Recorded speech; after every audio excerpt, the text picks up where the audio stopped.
Okay, I believe we're live. It says YouTube. It says I'm connected to YouTube. So, hello. I have a lot to talk about today, but I noticed that I actually have 3 viewers already waiting. That's impressive. 3 viewers. Anyways, small change in format. We're just gonna jump right into the first game right away. And we'll talk about some of that other stuff that I'm going to talk about a little bit later. So, you know, stick around. I got lots of things to talk about.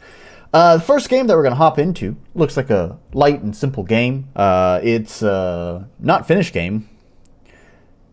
Just when you're about to call me on being late. Not this time, sir. And I think I got everything set up correctly except for... Nope, everything's set up correctly. Okay, cool. So, first game is Heaven's Rule. This game caught my attention just mostly because of the art. Seemed like it... I actually don't know what to think about it. The art, like I said, art caught my attention. It doesn't look like there's any combat or anything, so it could just be like some sort of, you know, walking simulator or visual novel. It says, yeah, this is kind of important information here. I don't know whether to call this a demo. It's more like a chunk taken away from the middle of a story, so if you feel a little lost while playing, that's why. I think that's important to keep in mind going into this, is that really from what I've gathered when I was reading over this before downloading it, was that this is a canceled project, so I guess really if we're going to provide any feedback for the developer here, it's not really about this game specific, but more like as they move on into other projects, because I don't think they intend on continuing this game, which might be a shame, might not. We'll have to find out whenever we jump into it. It's a pretty similar story I think we're all familiar with. They wanted to make a game with RPG Maker to learn to use the engine, but overscoped the project by way too much. That kind of sounds like my game. So I ended up just making a piece of the whole thing. Still, I hope you enjoy it, and I hope you can get some entertainment out of it. I learned a lot, and I hope to make something complete in the future. At least I did actually finish. Is it worth calling it 2 games? The first game that I made is not even worth calling a game, but I did finish a game before I overscoped on a project. That'll come when it comes. Story, you play as Lucy, the only human to have ever gotten into heaven. But where are all the others? Do the angels know something you don't? I added one secret. Can you find it? And usual RPG Maker controls. So, alright. So, not a lot to talk about there. So let's just move on. Let's go right into it. I have so many different windows open. Where is the correct one? I want my timer window. There it is. Okay, and then we bring OBS back up, and then we launch the game. How loud is this going to be in my headphones?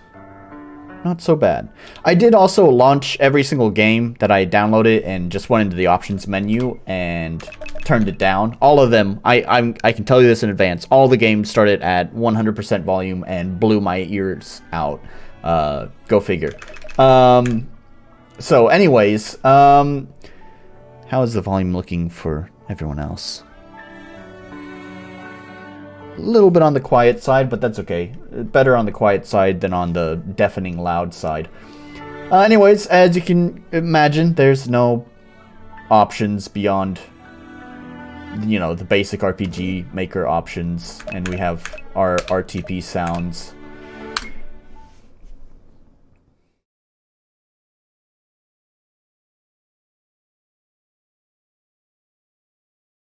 Am I playing? Oh, okay, all right. We just launch right into that. All right. Can I go up? Can I go down? If only scientists could figure out a way to not blast the players here on the first launch. One day there'll be a solution. Hey, nice callback.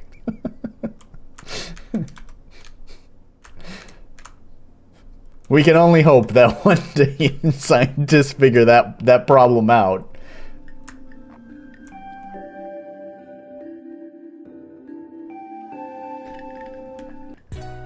Neat little cloud tiles.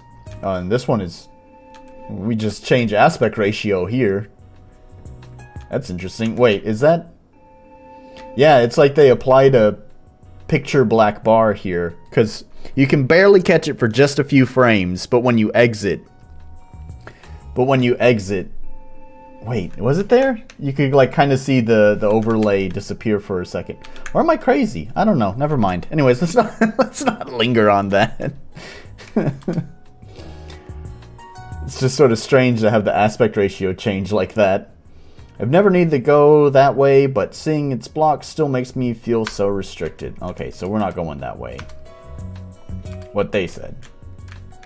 What did they say? I like these changes, make it feel like something is actually going on for once. You're a big deal, shorty. Probably not an overlay. Now I want to argue with you. The other map just doesn't cover the screen. The game put bars there then. Yeah, maybe so. Alright, well anyways, let's talk to this dude. How is your exploration going, Lulu? Not done yet. Feel free to keep looking around. Sure thing. Alright, fair enough. I wonder if we're even going to make 35 minutes with this game. Sort of getting this feeling it might be really, really short. It's not just a chunk, it's like it's a tidbit. But what do they see in me that reflects both the arts and the sun? The two have common denominators. What about wisdom? Repentance? The earth? Is there one truth binding them all? Or does this mean that I'm confusing? Maybe it means you're inspiring. Surely that would fit you better. Well, maybe it doesn't matter that much. They all seem to love you regardless. Easy for you to say. People look at you and know exactly what your nature is. Must be nice. But, oh, to be as clear as a mirror, as the most limpid body of water. Limpid. Here goes Nolan's terrible vocabulary again. Limpid. Is that a misspelling or is that a real word? Limpid. That's a real word. It sounded like a real word, but also kind of looks like a misspelling. Characterized by transparent clearness. Pellucid. I'm an English teacher.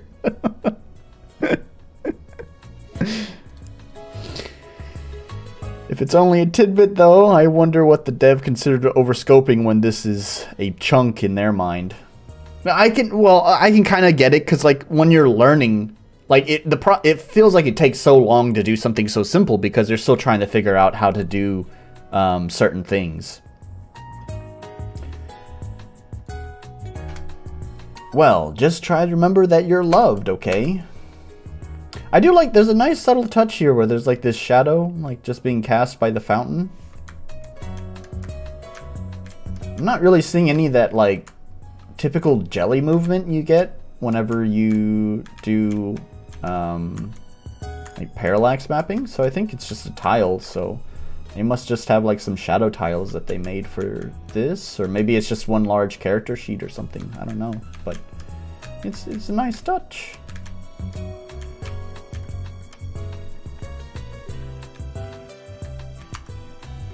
That statue. They say it represents the first angel ever made.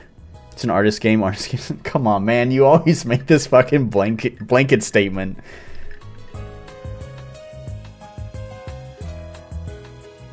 I don't think it's true. Why not?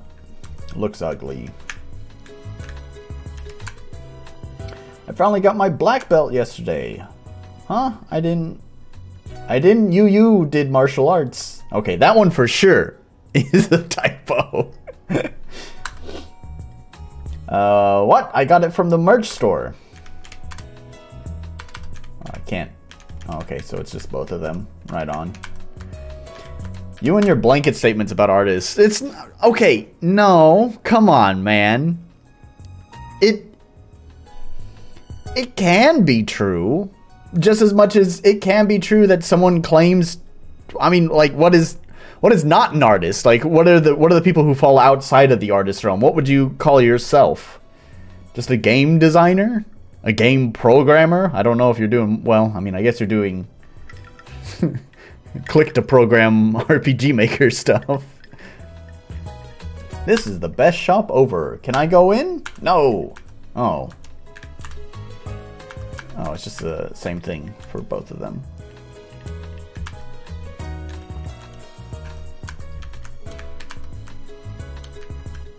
Oh, you just, oh, okay. Alright, so see right there. I'm moving, and I know this one. I know this one because I didn't know how to do this when I made my first RPG Maker game. They didn't set a conditional if player is facing. So even though I'm moving that direction, it still transfers me anyways. Of course, I'm a game designer, not an artist. Any RM game that was made by an artist making their own art for the game has been weak in gameplay every time. I don't know. Feels like a self-fulfilling prophecy. I think you start looking for that just to prove that to be true. You're here again. Yes? Hi, Lulu. Need help with anything? Also, no telling if they did the art themselves. I mean, I imagine they probably did, considering they were just trying to learn the game engine. I mean, let's take a look. Hang on. Does it say who did the art?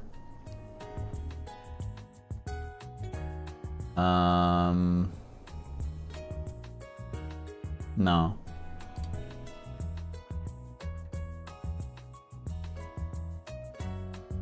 I mean, I assume they probably did do it.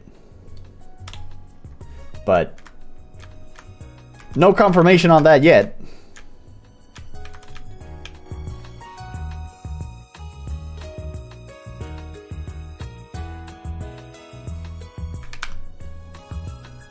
I don't know, it's kind of like you put yourself in that mindset though, right?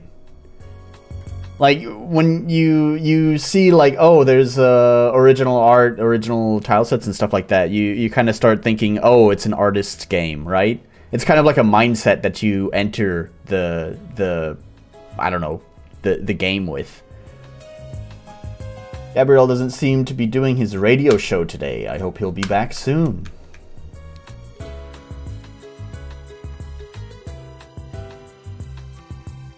Due to the unforeseen duties, the show has been canceled today. Many apologies.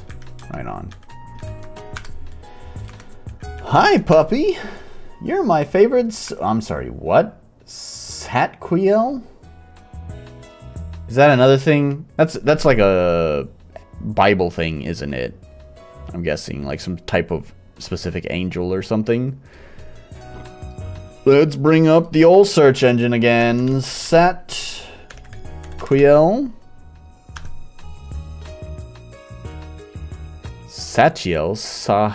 Sahikiel. But I don't see any sort of Satquiel. There is an angel named Sachiel. Somewhat similar spelling, kind of, vaguely. So, maybe that's it. Who knows?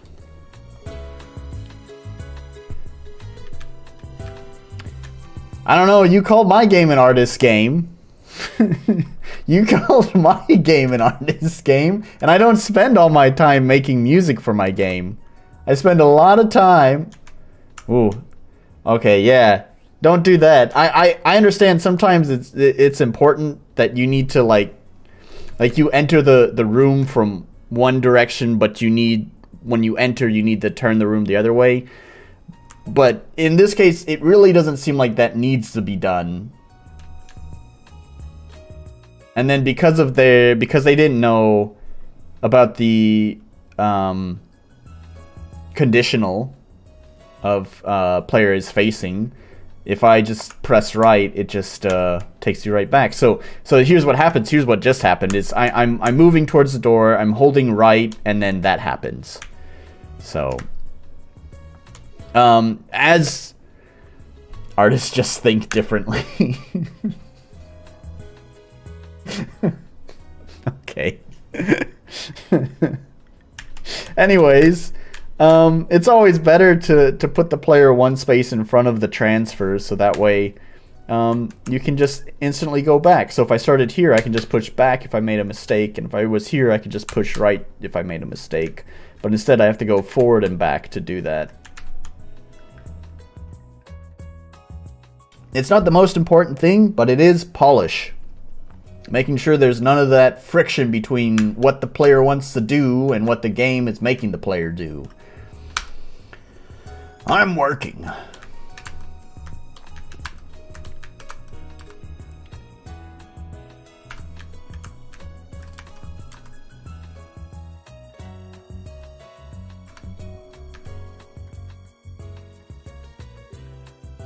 It's always better to just not have wonky transitions like that. Yeah. If you can at all avoid that kind of transition. There's like in my game that I'm currently making, I unfortunately one time had to like completely flip the player around because she's huge. Yeah, I noticed that. She's using a taller sprite. But I'm guessing that's I don't know, it's probably like it's God. That's why. So I totally missed the name box there. So obviously it's a very, very important person, so therefore they must be taller than everyone else. No. No other tall sprites. But anyways, in my own game, like the player would head into a direction south, but then I needed to have them, the level needed to be facing north. So there is sort of an awkward moment where, the map flips around. And in that case, actually, I know it's kind of an awkward transition, but it just, like, it needed to be that way. It's the only time it does it. Only gods get to be human size. Yes, yes. So, like, in that case, because the player is going to suddenly flip around and they may be holding, they were moving south, so they may be holding down on the keyboard, I deliberately prevent them, I deliberately spawn them on the transfer, so that way if they're pressing south, they don't accidentally just go right back to where they were. Yes, needed to be. There are exceptions to rules, buddy.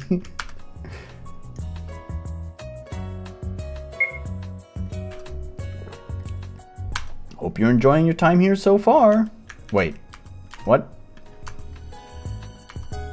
I miss my friends and my family in Catechus. Oh dear, I'm very sorry to hear that, Lulu. Sadly, I cannot take you to them, but is there anything else I can do to help you? Are all the humans really in hell?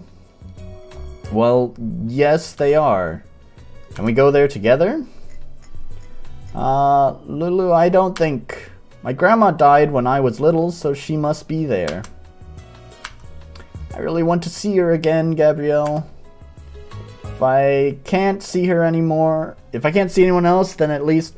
I just noticed, too, that there's like a sudden shift in the character portrait here. I'm familiar with that problem as well. It likely... I assume they probably have a bust drawn of the character that they had to, like, scale down and move into... the appropriate, like, 4x2 face picture portrait thing. You know what I'm talking about. Because I had this before, I had to go back and, like, redo some of the portraits. Whenever I was scaling, I don't know, like in GIMP, I don't know what software they're using, but like in Photoshop, sometimes it likes to do this, like, subpixel rounding, which is really annoying. Because... like, it will snap. It snaps to the subpixel instead of, like, the whole pixel.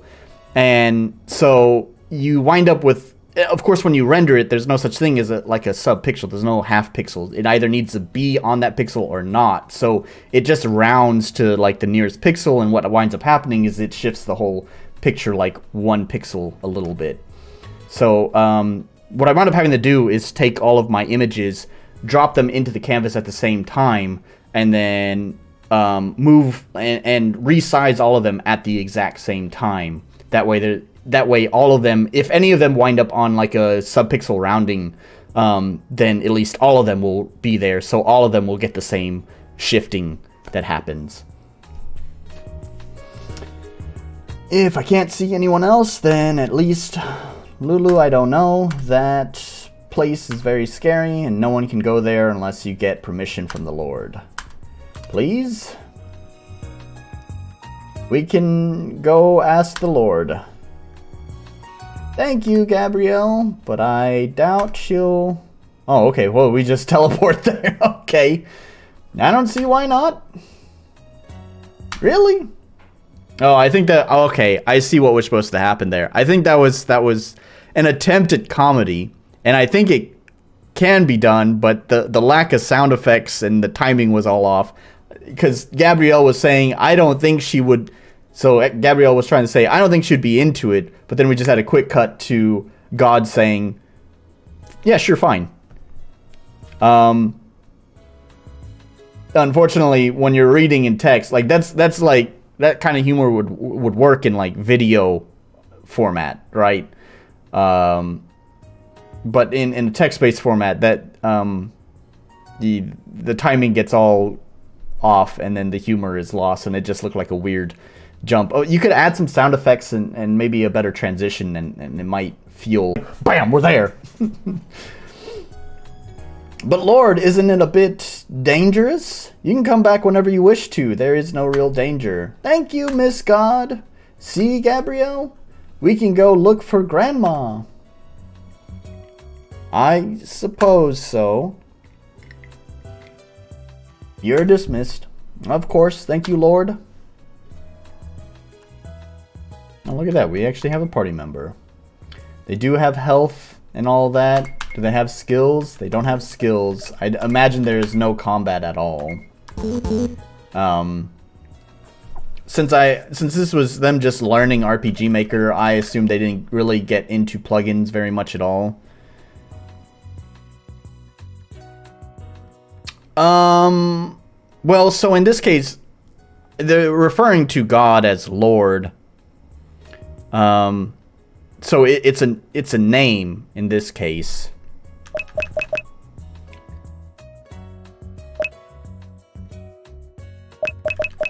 So yeah, all of this, like, some of this stuff is, some of this stuff is just, like, I think a lot of this is just, like, checkboxes in the database that you can just turn off. There we go, we can play as Gabrielle. I can't wait to see her again. You know, Catechus actually used to be her cat, but we adopted him when she died. Is that so? Mm-hmm, and she's actually the one who taught me to play the piano. But I never learned to play as well as she did. Alright, so where are we going? Ah, here. Maybe when we meet again, she can teach you too.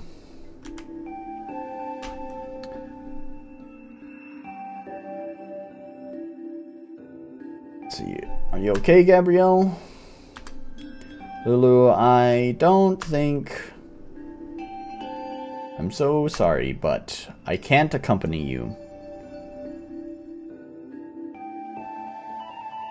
I mean... Come on, it's RPG Maker. If it's not a shitty JRPG game, it's a shitty fucking horror game. Considering we haven't had any combat yet, I'd almost think it's par for the course and it just turns into like body gore at this point. Not to mention, I mean, like, that's also like sort of the stereotype too, is like the cute girl stuck in the horror, like cute juxtaposed with horror, right? I think that's kind of a common cliche in RPG Maker horror, right? So honestly, at this point, you know what? You might be onto something. I can't accompany you. Why not? Miss God gave you permission. I know, but I can't imagine going to... No, I'm sorry, Lulu. But, like she said, you can come back anytime. And I'll be here, waiting for you. Okay, that doesn't sound too bad. Yes, everything will be okay. Okay, if you say so then. I trust you. You don't have to go, Lulu. You can still change your mind. But I really want to see her. I want to go. See you soon then. Safe travels, Lulu. See you soon. See, I think Gabrielle is full of shit. Also, it's like I feel like I had to like push select on this portal like 3 times.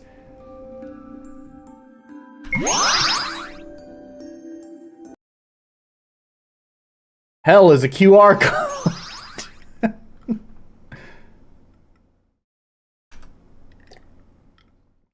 No fire, little demons with pitchforks.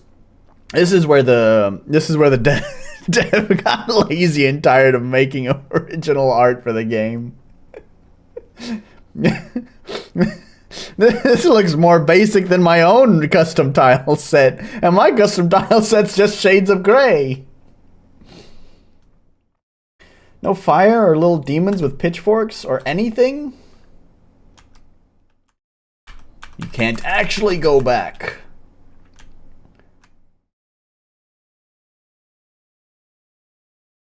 Am I moving at all? I can't tell. I can't really tell either.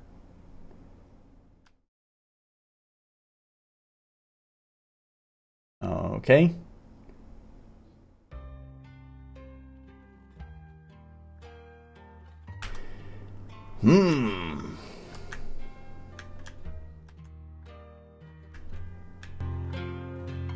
I see, we're just doing like invisible paths or something. Am I gonna have to like check every wall to see if I can pass through it? That doesn't sound very fun.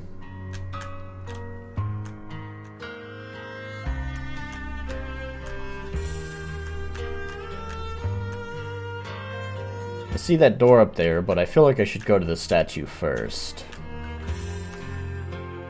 Didn't I say something whenever I played Time is Solid here?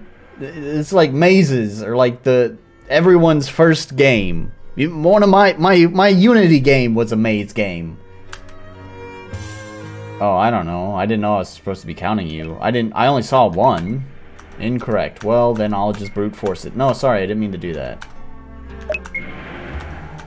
Sorry, as above, so below. 3.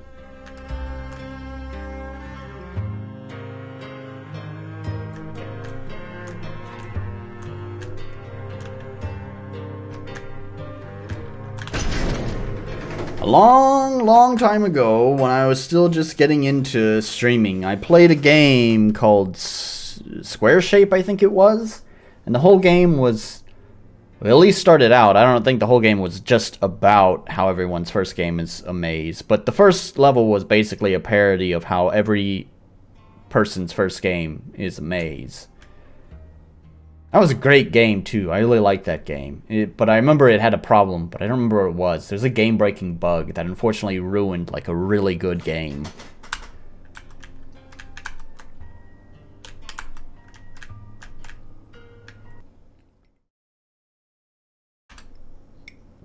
There's so many.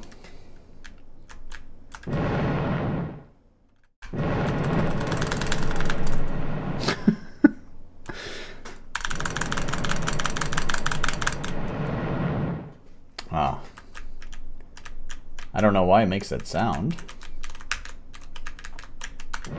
Oh, okay, I see. It's a block pushing puzzle. Of course it is. It's someone's first game. Pushing puzzles are completely obligatory. You absolutely must have a block pushing puzzle. Again, my first game. Block pushing puzzle. Wait. Can I go back? Oh, come on. I thought I saw the eyes of, like, the last statues glowing. Oh well.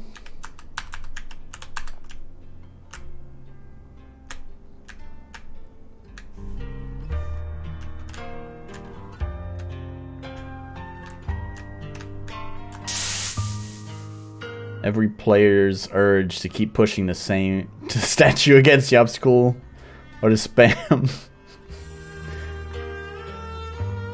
Yes.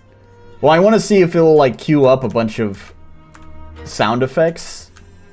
I mean, I should know this. I know how RPG Maker's engine works, but I wanted to see if it'll just play all the sound effects at once, if it'll overwrite the previous sound effects, or if it'll just queue them up.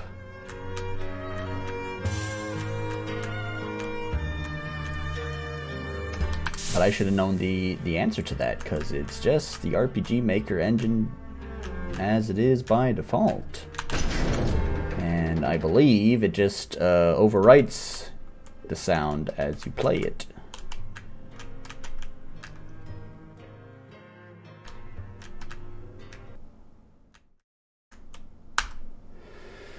A cat! Catechus! Catechus, it's me! I'm so happy to see you. Catechus, no, wait! What's the shadow? Alright, used to lie. I don't know what used to lie there, but right on. It seeks its child. It seeks its child. Oh, there's like a slimy line there. Like a snail slithered through there. Do I have to go back this way? Is that what it's doing? There's nothing here for me to open the gate. Or help these crystals. I should probably go back and ask Gabriel for help. I guess so.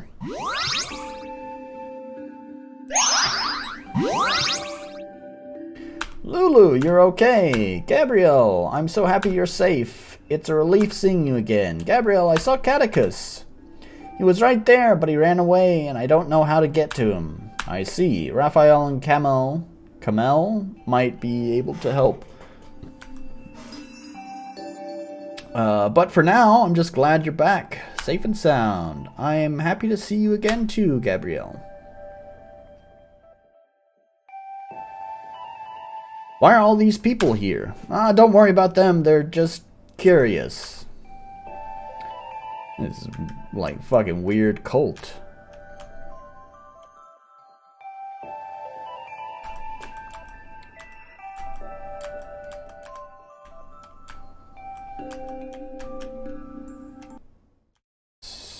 So I guess I need to go the other way. I was just curious if I went this way.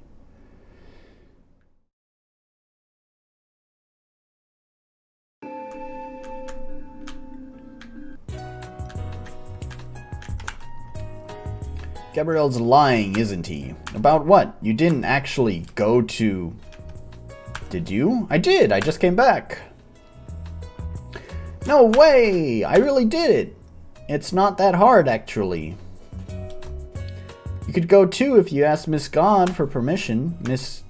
Who do you think you are? Address her properly, but she doesn't mind. And why in her holiness almighty would I want to go? It's not that bad, actually. Maybe you're in your element, then.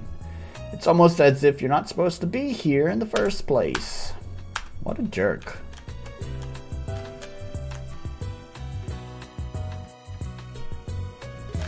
It's almost as if you're not supposed to be here in the first place. Gabriel's being weird. No other humans are here. It's... Ah, see, I did it again. Oh, no God. This place is... Fucking memes have ruined that. I was gonna say it's a little bit suspect, but... Never mind. What's been said has been said. It's done.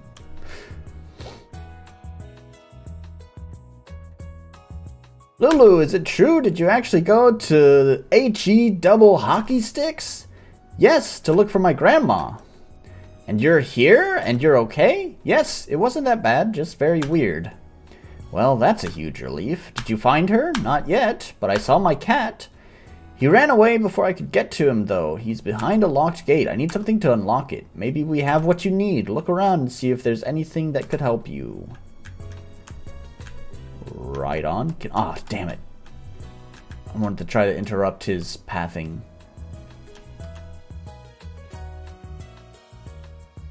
Am I just gonna have to, like, pixel peep everything? Until one of them say, oh, there's an old key in here.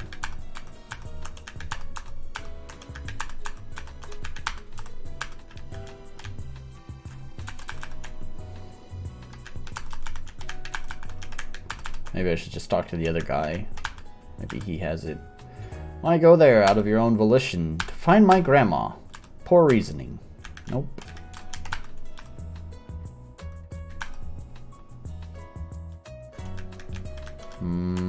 Sure hope it's not behind him, because I can't get past him.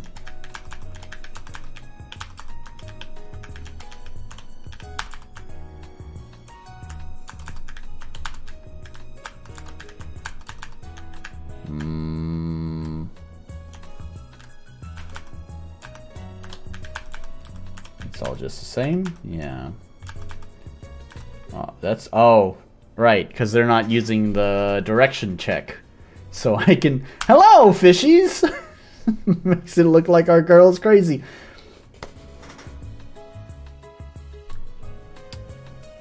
I don't know, I might have just realized something too. I just noticed that our little girl's name is Lucy. Our little girl's name is Lucy. Perhaps she's related to the devil.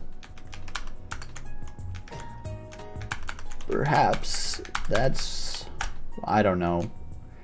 The mystery might not ever get solved. She's also red. The mystery might not ever get solved because we're almost out of time. I have no idea where this key is. Or whatever. Oh, the gems?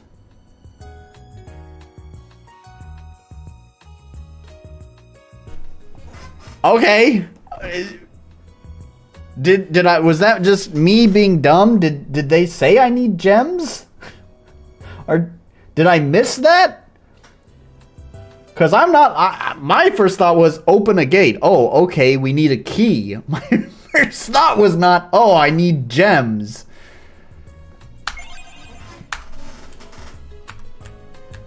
Okay, I remember the page saying something about saving before you take your gem. I'm not going to do that, but I think this could potentially be the end of this little chunk. So, I'll let the timer go.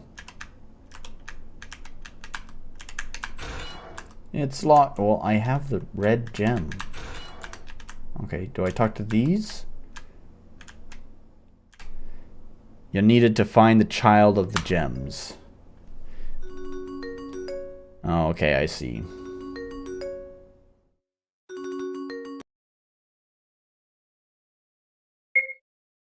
I hope this works. Nothing happened. Did I get the wrong one? Oh. Is that why you need to say? I thought it would just change the ending. Now I'm getting this feeling that they just didn't program, like, what happens if you pick the wrong one. Yeah. Oh, man. That's... What a fucking letdown.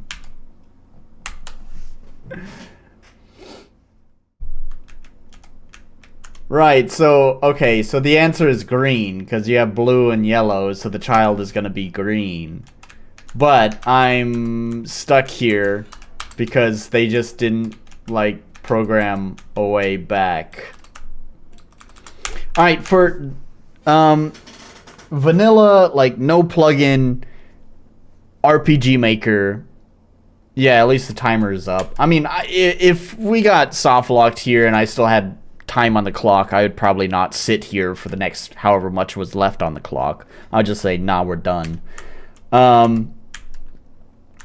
But like for a vanilla way without plugins, a really basic way that it could be done, easy to implement for beginners, would just be to create an item that you could access from your menu, a key item or something like that, that you could just select, and then in the items themselves, you could go to like common. You can add a common event to it, and then in the common event, you could just set it to like, do you want to transfer back to heaven? And then ask the player yes or no. If they say yes, then the player's whisked off to heaven. If they say no, obviously they just stay there. Yeah, that's what a fucking letdown. Jeez. I just thought, I wasn't thinking about solving a puzzle because I was just thinking, oh, the gems are just going to change the outcome.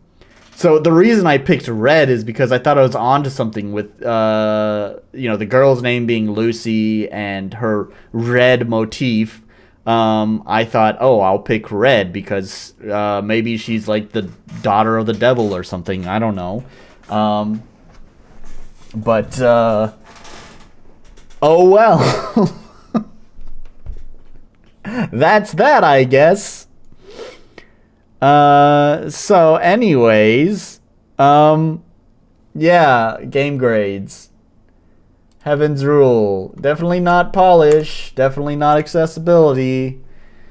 Is clarity on me? Is that my fault, or is that the game's fault?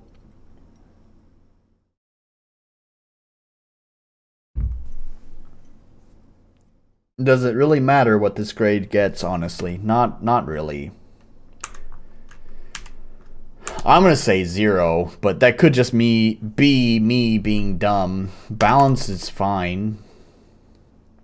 Unique identity has it's a bit obscure. Okay. I think the clarity thing is like it could have just been me like distracted with the streaming and all of that I could have totally just glossed over some text.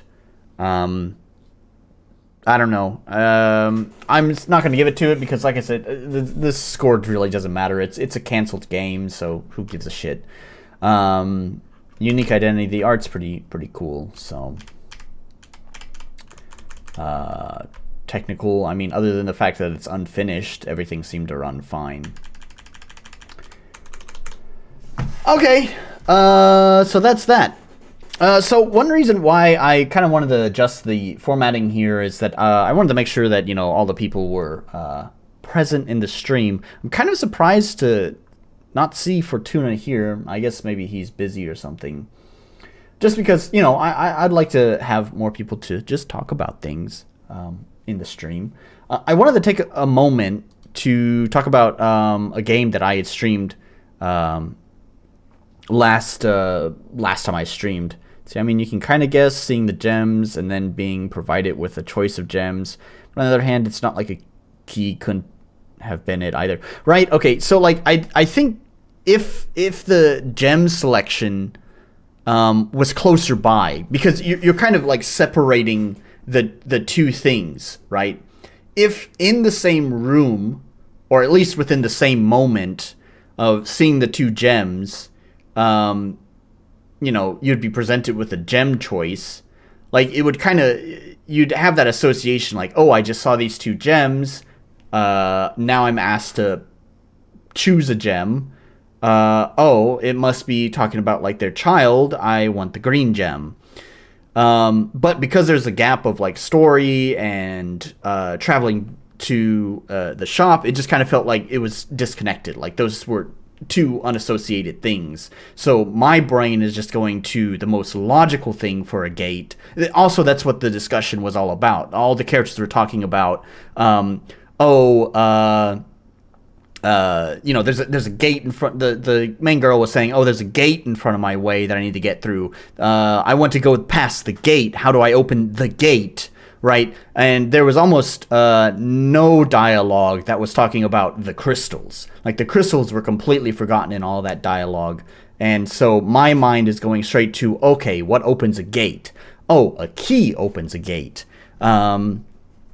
So that's how my thinking was going, and I don't think I'm too alone in that thought process either. I think a lot of people would probably have sort of a similar logic as well. So you kind of want to create leading dialogue.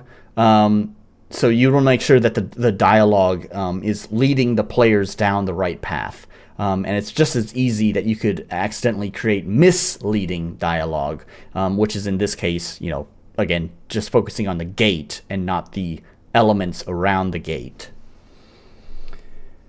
So anyways, yeah, with that said, I want to bring up this game briefly for a moment from last week. There is, let's see, hang on. I'd assume that's why they did the snail trail, signaling the gem got stolen or something. And see, but yeah, easily missable. Yeah.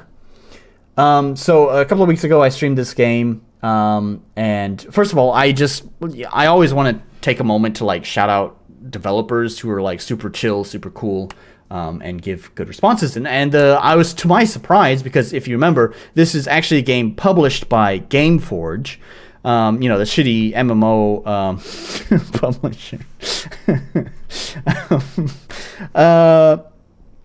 And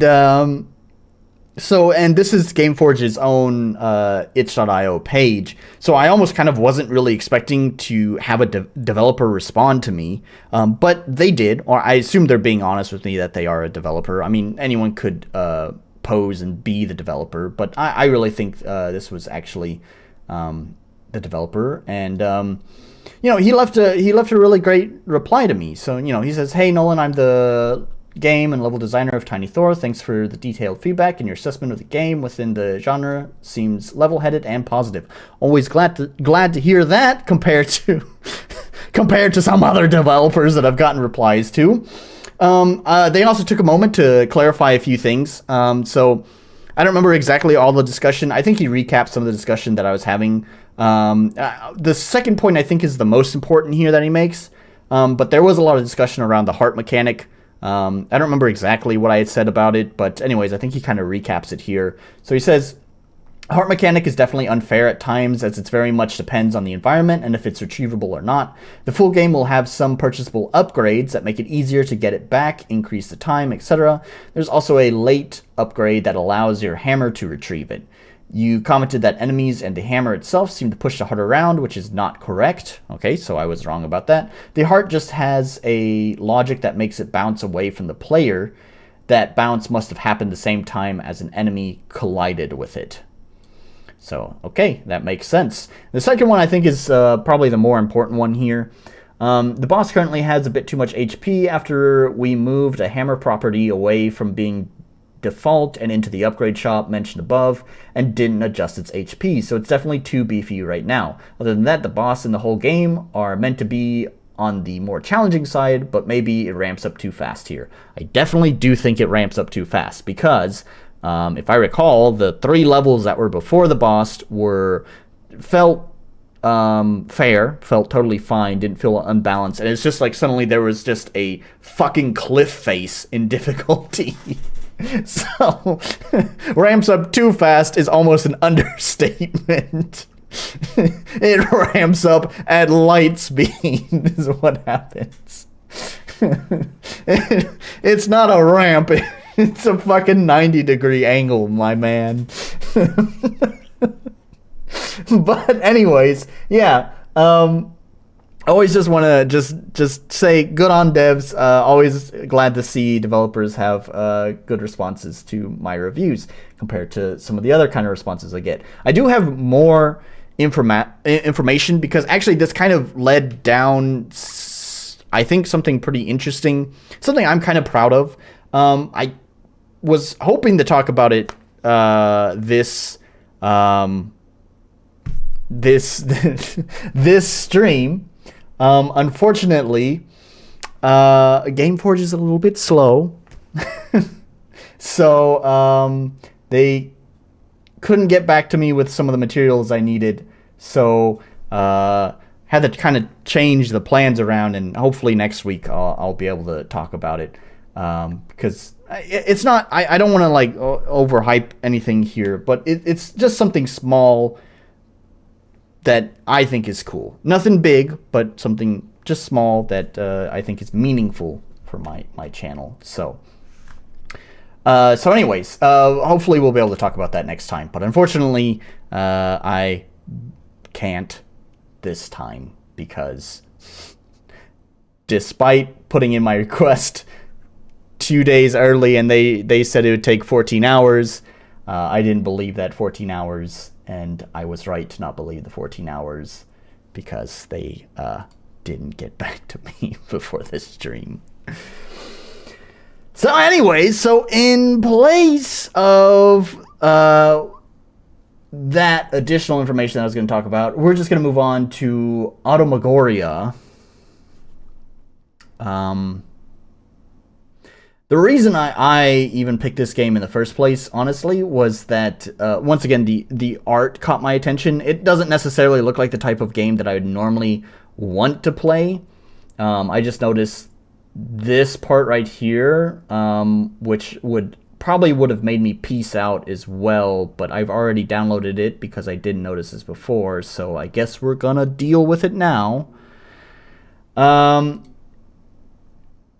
But the art caught my attention, so I wanted to give it a try. So I guess we'll take a look. You are an automaton. You wake up in a mysterious underground lab. Your creator has left a final message for you. The world has been attacked by monsters and you must save her daughter. Armed with a knife, you set out on a journey through a post-apocalyptic world full of hideous monsters. But what happened? Where do the monsters come from? What's your real task? After 2 years, Automagoria is back. The new definitive version includes many improvements, such as... This is so weird to me, by the way. I'll talk about that in just a moment. So this is the definitive edition of this game. New consistent color palette, updated soundtrack, no more insta-deaths from gray spikes, no more insta-deaths from acid, some tedious sections have been removed, updated tile sets, updated bosses, improved gameplay, the difficulty of some bosses has been adjusted in order to be more balanced.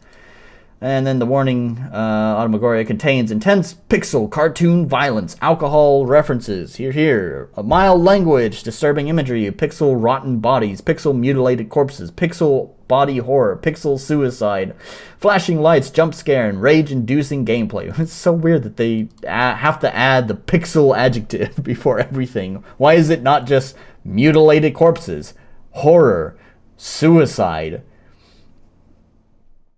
Please proceed with caution. You have been warned.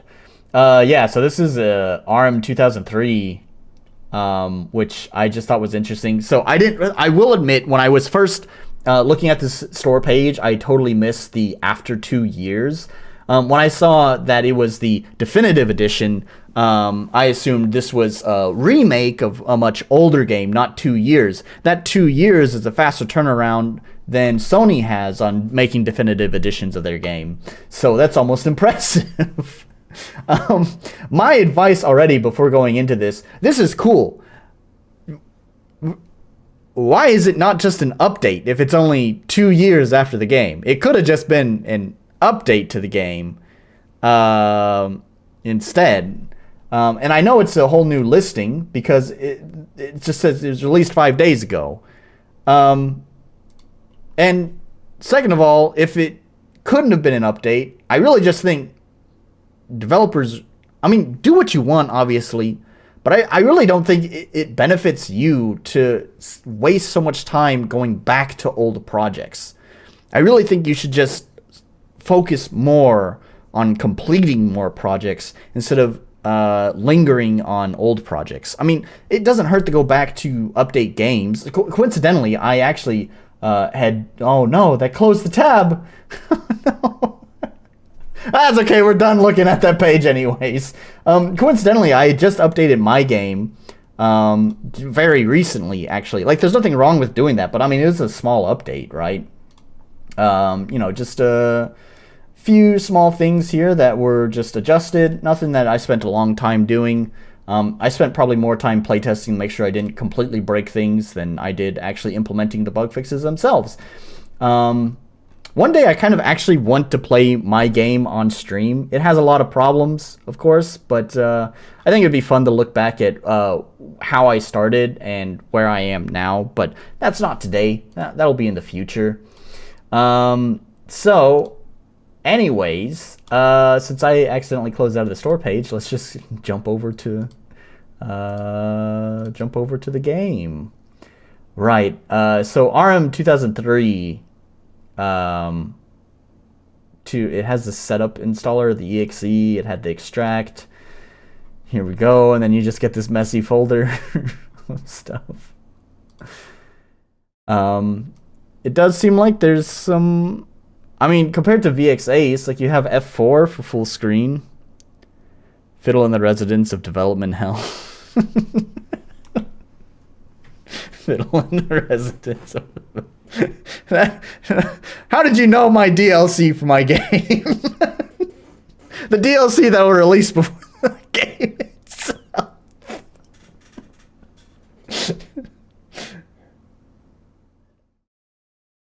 Anyways, I don't know if this is default 2003 behavior, because I don't know if I've ever played a 2003 game on this stream.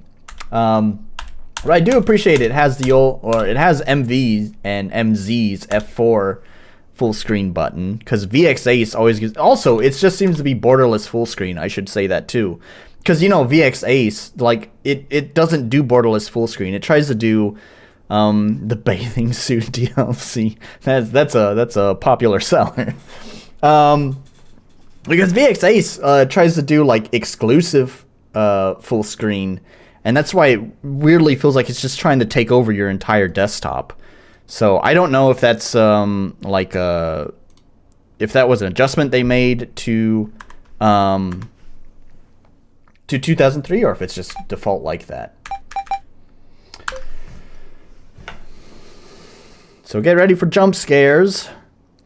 Warning, Automagoria contains intense pixel cartoon violence, alcohol references, mild language, disturbing imagery, pixel rotten bodies, pixel mutilated corpses, pixel body horror, pixel suicide, flashing lights, jump scares, and rage-inducing gameplay. Please proceed with caution. You have been rewarded. Oh my gosh, warned.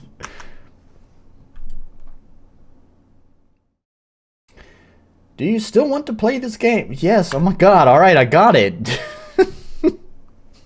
Jump scare! Choose a difficulty level. We'll pick it on normal, even though I don't know what DAB mode is. Dab mode? I'm not gonna dab. I don't know. What is DAB?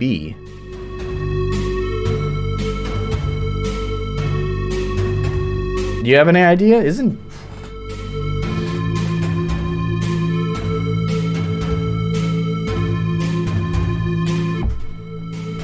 there any sort of explanation? Oh, I closed the store page. Well,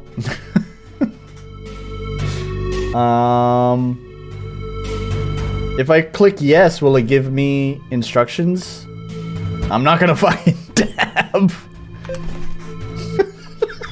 I can't believe I fucking did that. Probably I don't think I've ever dabbed in my life. I think that was the first time I've ever dabbed. So it was probably terrible. Choose a frame color, only affects dialogues, not the titles. And I assume 2003 just doesn't have like an options menu. So it's just having to let me just like it walking me through the choices.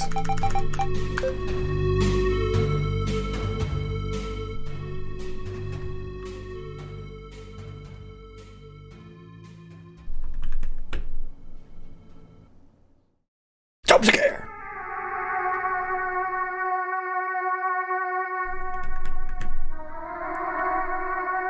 Yeah, rewinded for that tab. Oh, there's the jump scare.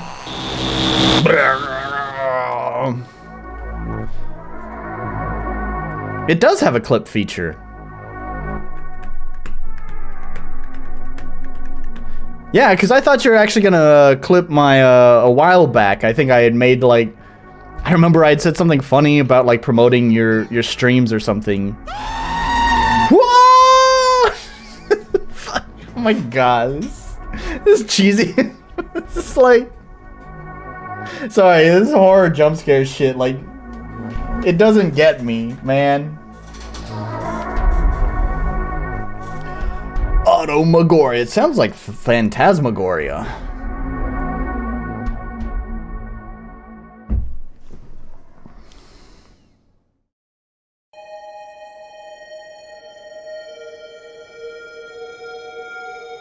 Jump scare. There should be like a little scissors icon, I think. I don't think you can do it while it's live though. I think it has to be in a video.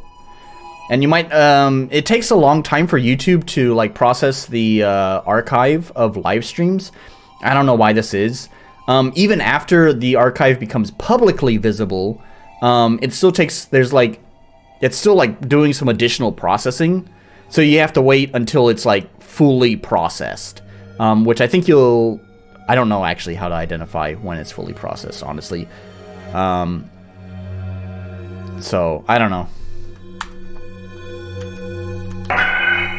Oh, I actually did dab for a moment. Use the directional keys. Okay, press shift to toggle the inventory. Alt F12 to reset the game. Press Alt F4 to exit the game. F5 for options.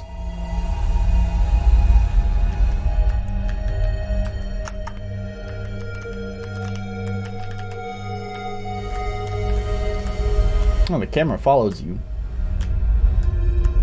That's kind of a neat little touch. F5 for options. Oh, it's like, yeah, okay.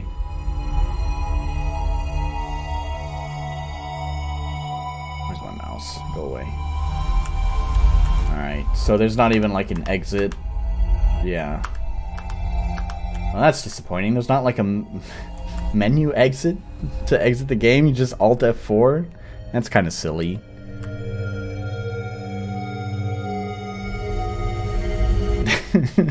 Damn, he's thick! Hold up and press enter to interact with the world. Alright. Assistant robot. Bzz, bzz. Task finished. Awaiting next cycle. Access granted. Access granted. Metal candy. Is that really what? Press 1 to consume metal candies and recover your hearts. You can carry up to 4 candies at a time. Warning, if your hearts are full and you use a metal candy, you will still lose it. Is that really what the dab mode is? Is it just now he dabs whenever like I do something? That is the dumbest shit. Come on, man. Why doesn't she wake up? Cause that bitch dead!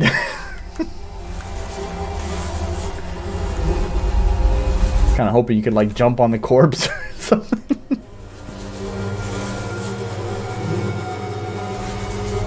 Yeah, maybe so.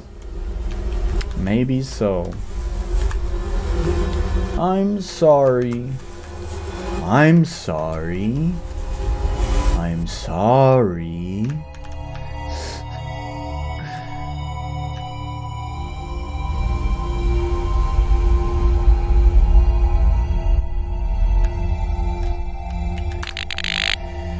Dance mode activated. Dance mode is enjoyable. Right on, Mr. Robot. Right on. Dance on, you freaky little robot. Dance on. I don't think that's the line, but that's okay. Save capsule. Regenerates your body and lets you save your current progress. I think that period was there by mistake.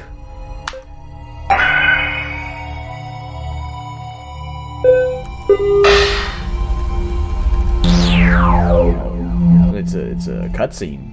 By the time you watch this, I'll be nothing but a rotten husk waiting to be consumed by festering flies.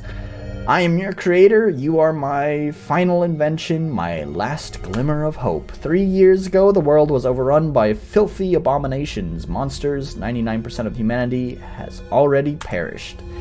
I have a mission for you, my last will, the reason I created you. My daughter, you must save her. She's in a monster nest located under the city to the west of here. Now I gotta have a dab mode in Origins now. Yeah, maybe this dev is on to something. Man, no options menu is complete without the dab mode. You'll find monsters in your way, but it's okay. You were built specifically for combat, for destroying these monsters. The materials you are made of are extremely resistant.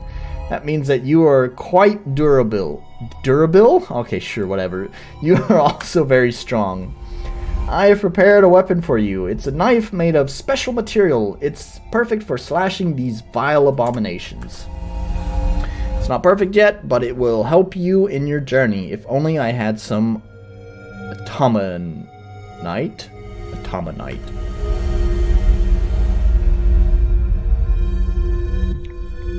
You must also pick up this heart-shaped locket and show it to my daughter once you find her. I've been working on you during the last 7 months. I won't be able to see you finished as I've decided to end my miserable existence, but my robot assistants will finish your creation. No matter what, you must reach the nest and find my daughter. I've installed a program inside your mechanical heart that will recognize my daughter immediately. Once you're in the same room as her... Oh. Don't split a sentence across 2 message boxes. Once my daughter immediately... Recognize my daughter immediately once you're in the same room as her? Then a message with my final instructions will play in your head. Did the game say you needed to find out what your true purpose was? There, you got. Purpose discovered. Can end... I don't remember. Maybe it did.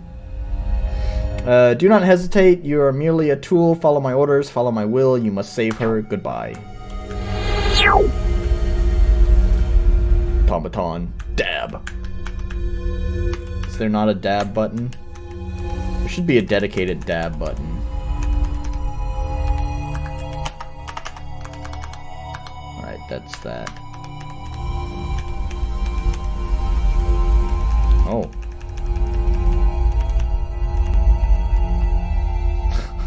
Okay, is there some additional movement keys there? Oh, there it is. Oh, I picked up the locket. Huh? Oh, did it just dab twice? I thought I pressed... Oh. Oh, I see. I think you just dabbed because I picked up the locket. I don't think that was actually a button that makes you do it. I thought it said 1 was the metal candy. I pushed 2. Oh, any of the numbers are... Okay, well... Right on. Access granted. Sounds like something that could be out of Command and Conquer or something. Have a nice journey.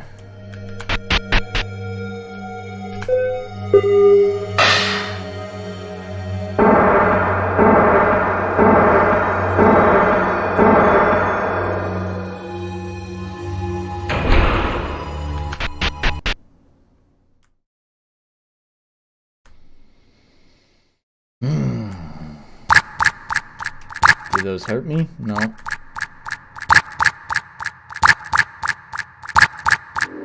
There's some drippy drops.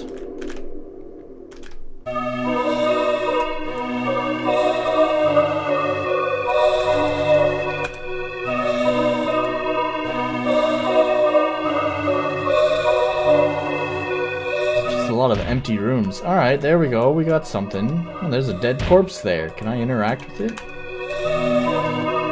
I was worried that the thing would still fall on top of me. Its bones have been crushed. I imagine so. You gotta go and slay a bunch of monsters that have overrun the entire friggin' planet. Robot N-word be like. Have a nice journey. Right on. Why can't I go up right here? What's up with that? I'm floating!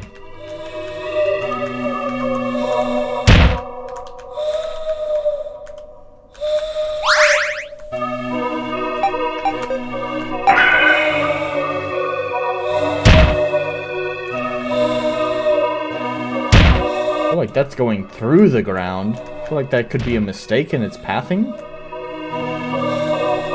What's with this weird flute?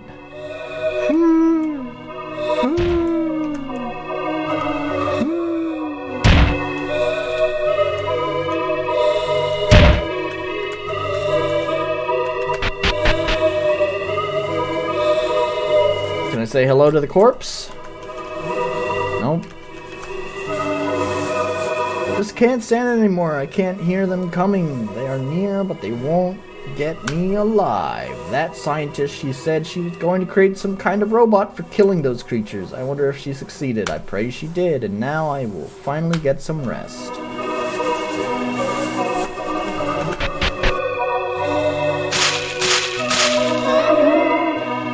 Get close to an enemy and press Z or enter to attack. If you get hit, you lose a heart. If you lose all your hearts, it will lose the game. Really don't know what I feel about, oh, I just realized it's kind of loud, huh?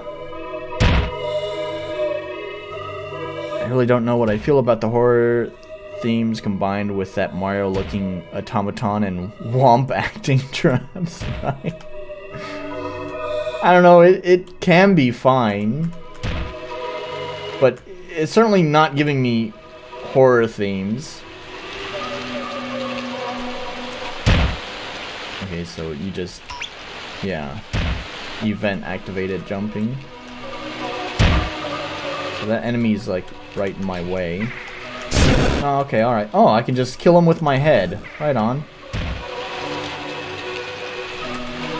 A corpse, yes. I figured as much. Alright. Dab, yeah.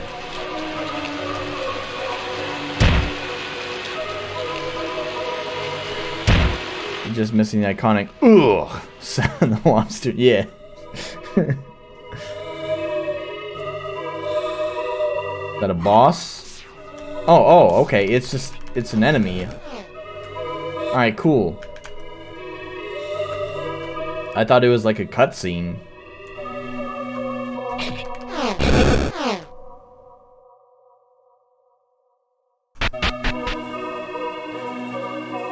There's a thing down there. I'm gonna save first. Alright. Kinda wish I hadn't turned on the dab mode now, because now it's just wasting time. Corpse is partially eaten. A corpse. A corpse, it's partially eaten. Okay. Oh. I didn't... Oh. Will it reset?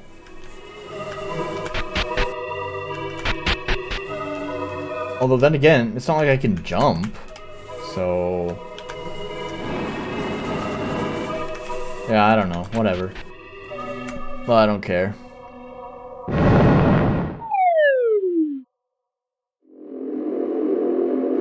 I see. I'll probably come back up that ladder.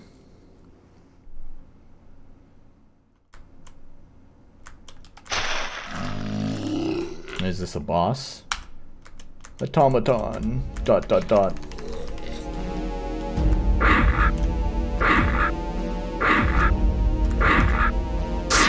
Oh no. I was trying to be tricky and trying to rush through that. Oh well.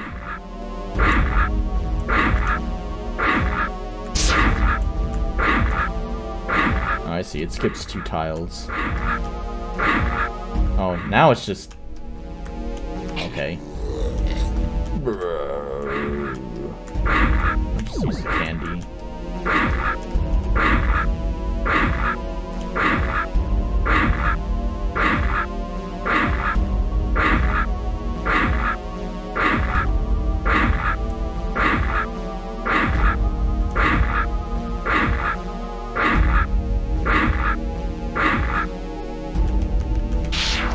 Why did that hurt me? That's so fucking stupid. Oh, it's not the tried and true 3 hits? Come on, this is so slow. Is this frustrating gameplay? I mean, I guess it Yes, it can be frustrating if it's just like, this is the game. Standing around and waiting. Another time, we're gonna add a new attack pattern or anything.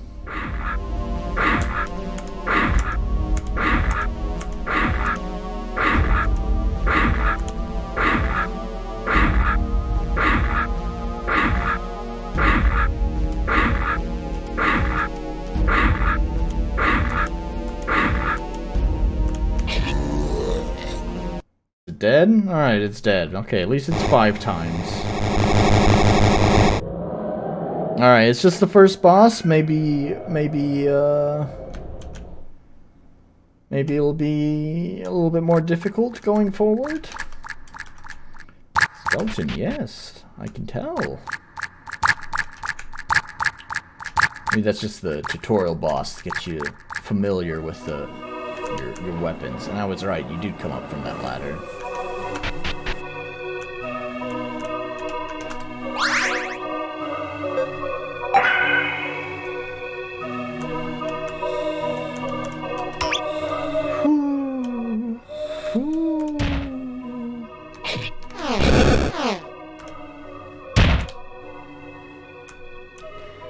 You're designed specifically designed for combat, which includes and is kind of limited to standing around.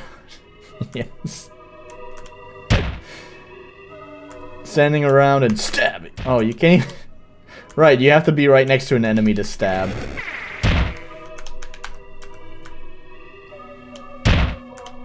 I'm curious, like, if this was, like, softening the difficulty for the definitive edition, I'm curious what the original edition would have been like.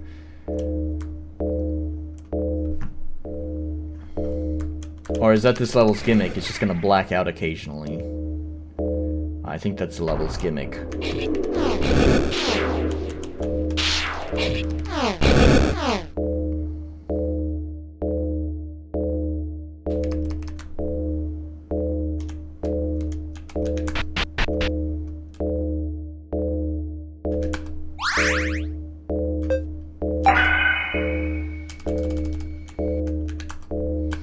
Skeleton. It's dumpster time. Is it bad though? This game feels pretty mediocre. I think I could see people enjoying this game. I do not.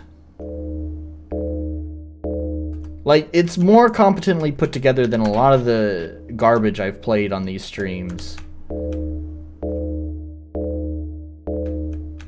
But it's not the most compelling to me. Sure, I'll just use my head. Fuck it. Fuck it. Fuck it. Just fuck it. Also, nice to have you join us. Okay, alright.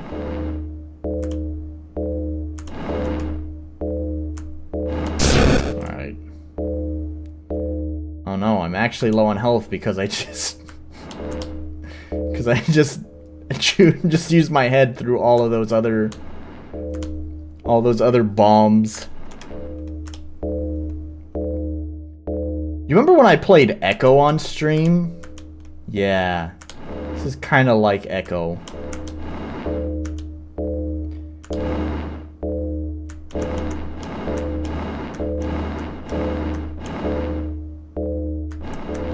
Oh, okay. You can't just drop it down the hole. Right on.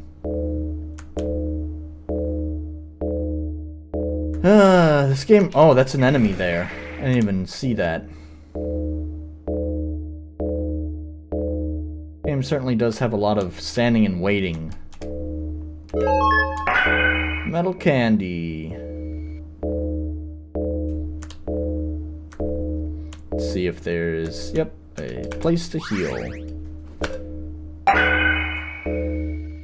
I did pick normal difficulty, right? This isn't easy. Right? Access granted. Access granted. Oh!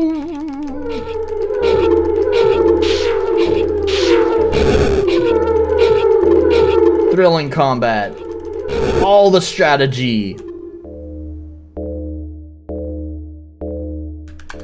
And then heal up, and it's all fine. Like nothing happened. No real resource management for this horror game. Sorry, buddy. It's an English stream. John Mech. Although I've had John Mech, isn't that the John Mech? I think you were one of the that was the is that the guy that made the maze game that I was talking about earlier that like parodied everyone's first game as a maze game? It's funny. If that is the same person,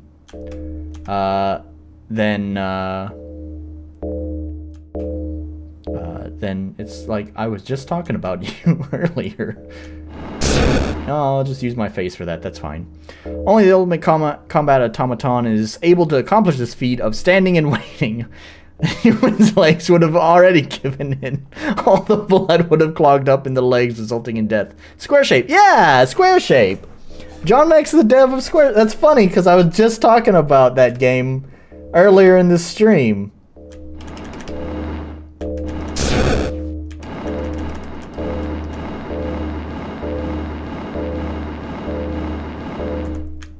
What a coincidence.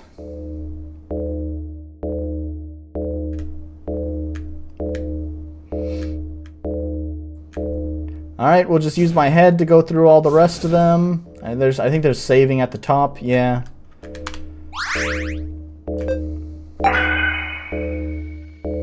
Well, Mr. John Mech, it's nice to have you here.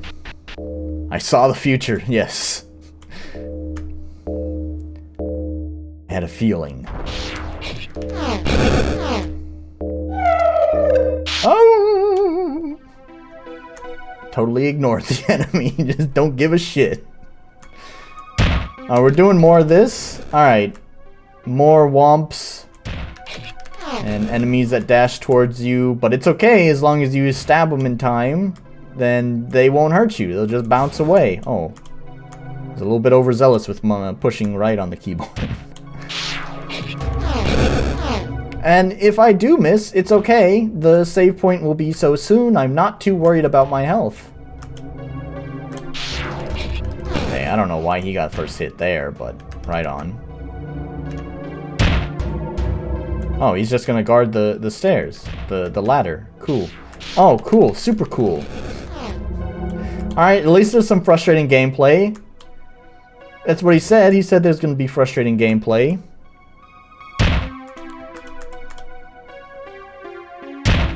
No problem, man. That was so long ago at this point. But if it's fixed now, maybe I'll go back and play it again, because I really like the game.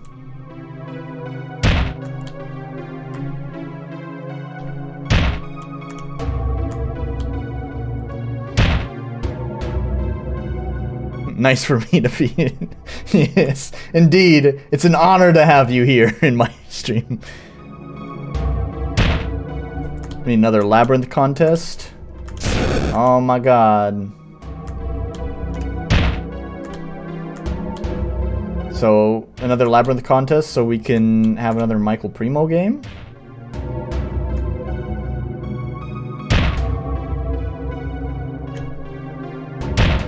Hey, it's actually been a while since I've seen a save point in this game. I actually feel like I need to, like, consider my health resource. Oh wait, but there might be one. Oh, nope. Alright, we're out of the safety and security.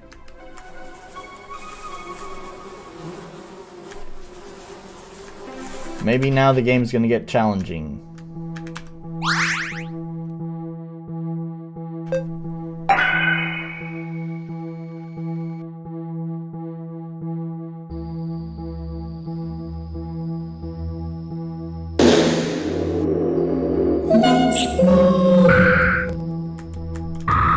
It's boss time. Oh. Not necessarily boss. Oh, I was a little too slow on pressing the action button. I see.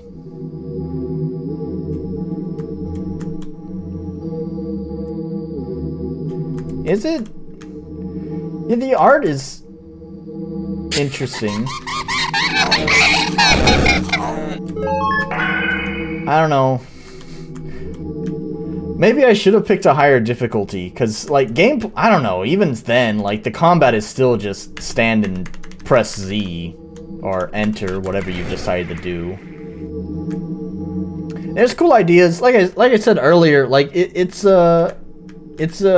okay, cool, block the stairs. It seems like a fine game. It seems much more fine than a lot of the stuff I've played on stream. Well, I'm not particularly into it.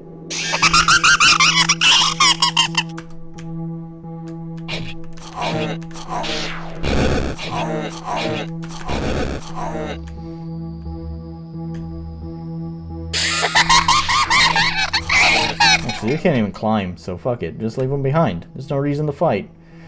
Ah, I really like it when they block the stairs.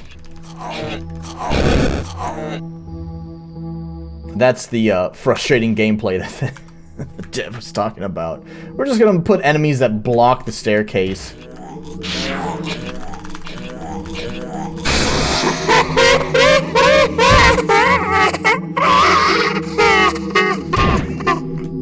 I believe the game is laughing at us. I actually felt like I needed to use that candy for once, though. So, alright, the difficulty is slightly ramping up by them guarding the stairs. Oh, but actually, I don't know, that guy might have killed me right there if I hadn't used the candy.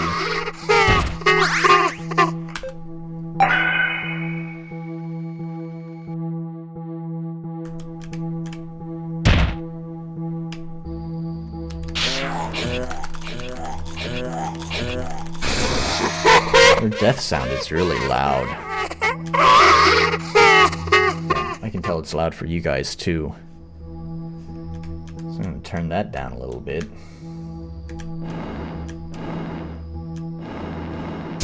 Oh, alright. I'll just use my head for that. That's alright.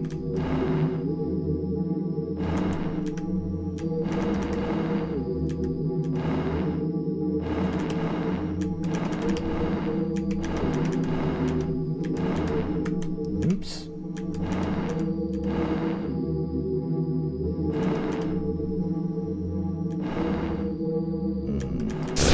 Alright. Alright.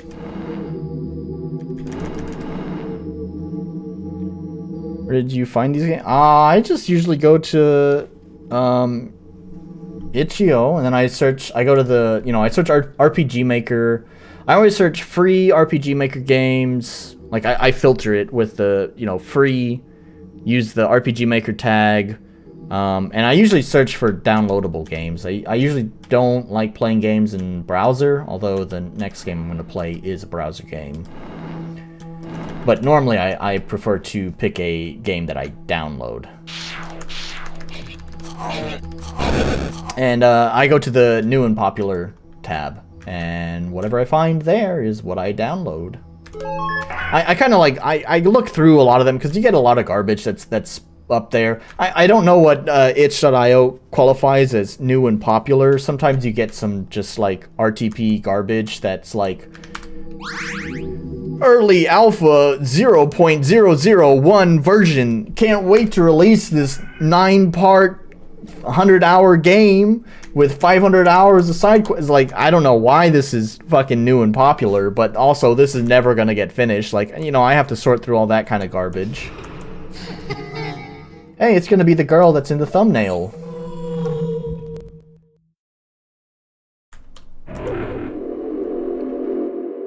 I'm going to make you so.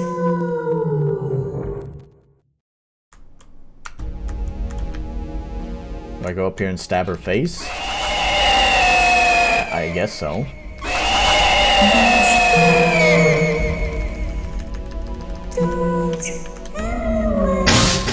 Oh, okay, alright, okay, let me get off the... Oh, I'm just stuck. Oh, well, there we go. I died. Saturday is the day we will upload RPG Maker games. I don't always look for these games on Saturday, though. That's the thing.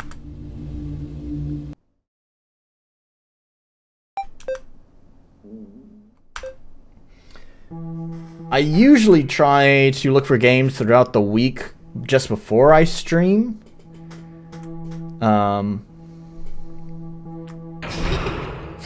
Alice will approve this. Yeah, she'd probably like this kind of design.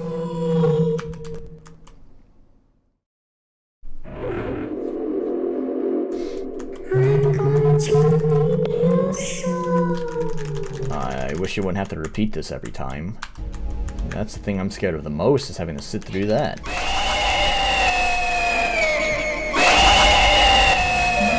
Things are gonna come down.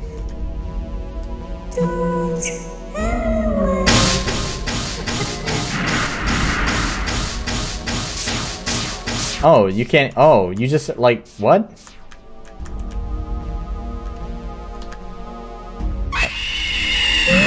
Oh, okay. Alright, well, the challenge ramped up finally, so finally I can stop complaining about... Oh, not new game. God damn it. What was the reset thing? There it is. Oh,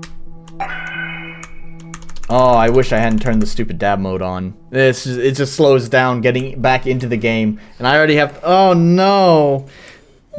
Oh, good, the timer's almost up, because this is starting... Yep, this is definitely starting to become frustrating. Well, I've been wishing for challenge, and the challenge is here. I don't know how you can, like, predict which dolls are going to... I just hopped in to have my ears shattered. Yeah, hey, welcome to the stream. Sorry about that. I'll turn it down some more. Yeah, I don't know how to, like, predict... which ones are damaging and which ones aren't damaging. Like, I think I just have to memorize it. There's a crack here in the floor. Yeah, that one didn't come down.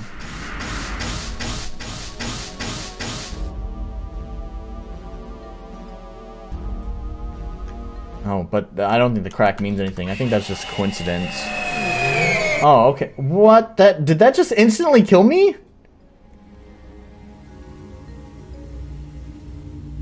Oh, it's so loud I couldn't even hear the timer going off. Yeah, that's okay. We're done with that. Alright, well, I got what I wished for, and I think that's a perfect example of careful what you wish for, because the difficulty suddenly just jumped up for no reason there. I have no idea how to determine which dolls are going to fall from the ceiling and which ones aren't. It just sort of looks like you just have to memorize the pattern, and that's it. Unfortunately, you can only memorize the pattern by repeatedly dying, because effectively when you get trapped under the dolls, it pretty much steals all of your health. So you're effectively going to remember which ones didn't fall, die, go back to the boss, have to sit through that whole cinematic again, and God forbid, difficulty spikes? Get it? Like the stupid spike that killed... A good joke, Michael Primo. Good joke. Like the spikes that killed me. It's a difficulty spike. Anyway. Yeah, I don't know. That's actually kind of like... It feels like perfect timing, because I get to give it a grade now. And, actually, honestly, before hitting that spike. Hello, Visky. It's just a popular night tonight, huh?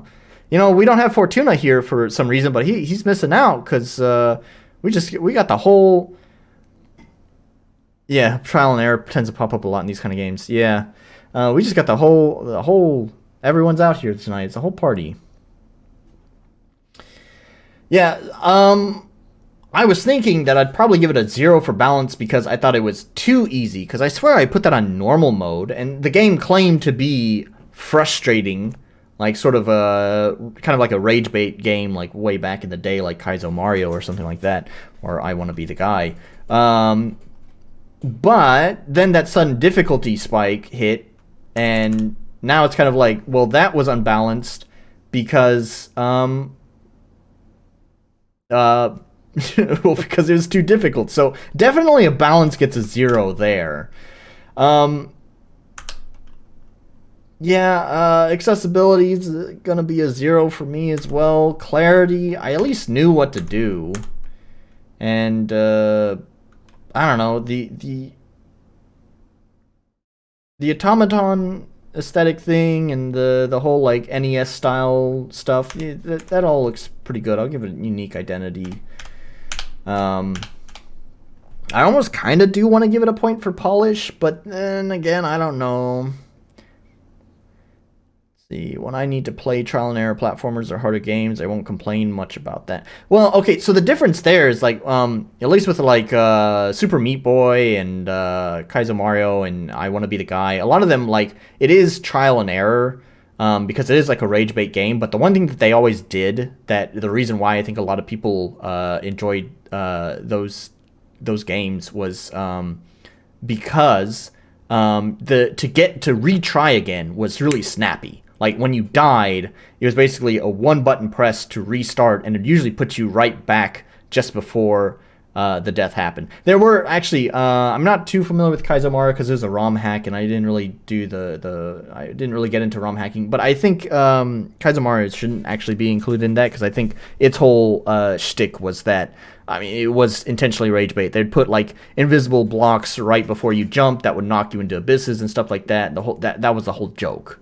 But definitely for I Want to Be the Guy and Super Meat Boy, those games definitely, they wanted you to actually finish the game, even though they were kind of like very difficult platformers.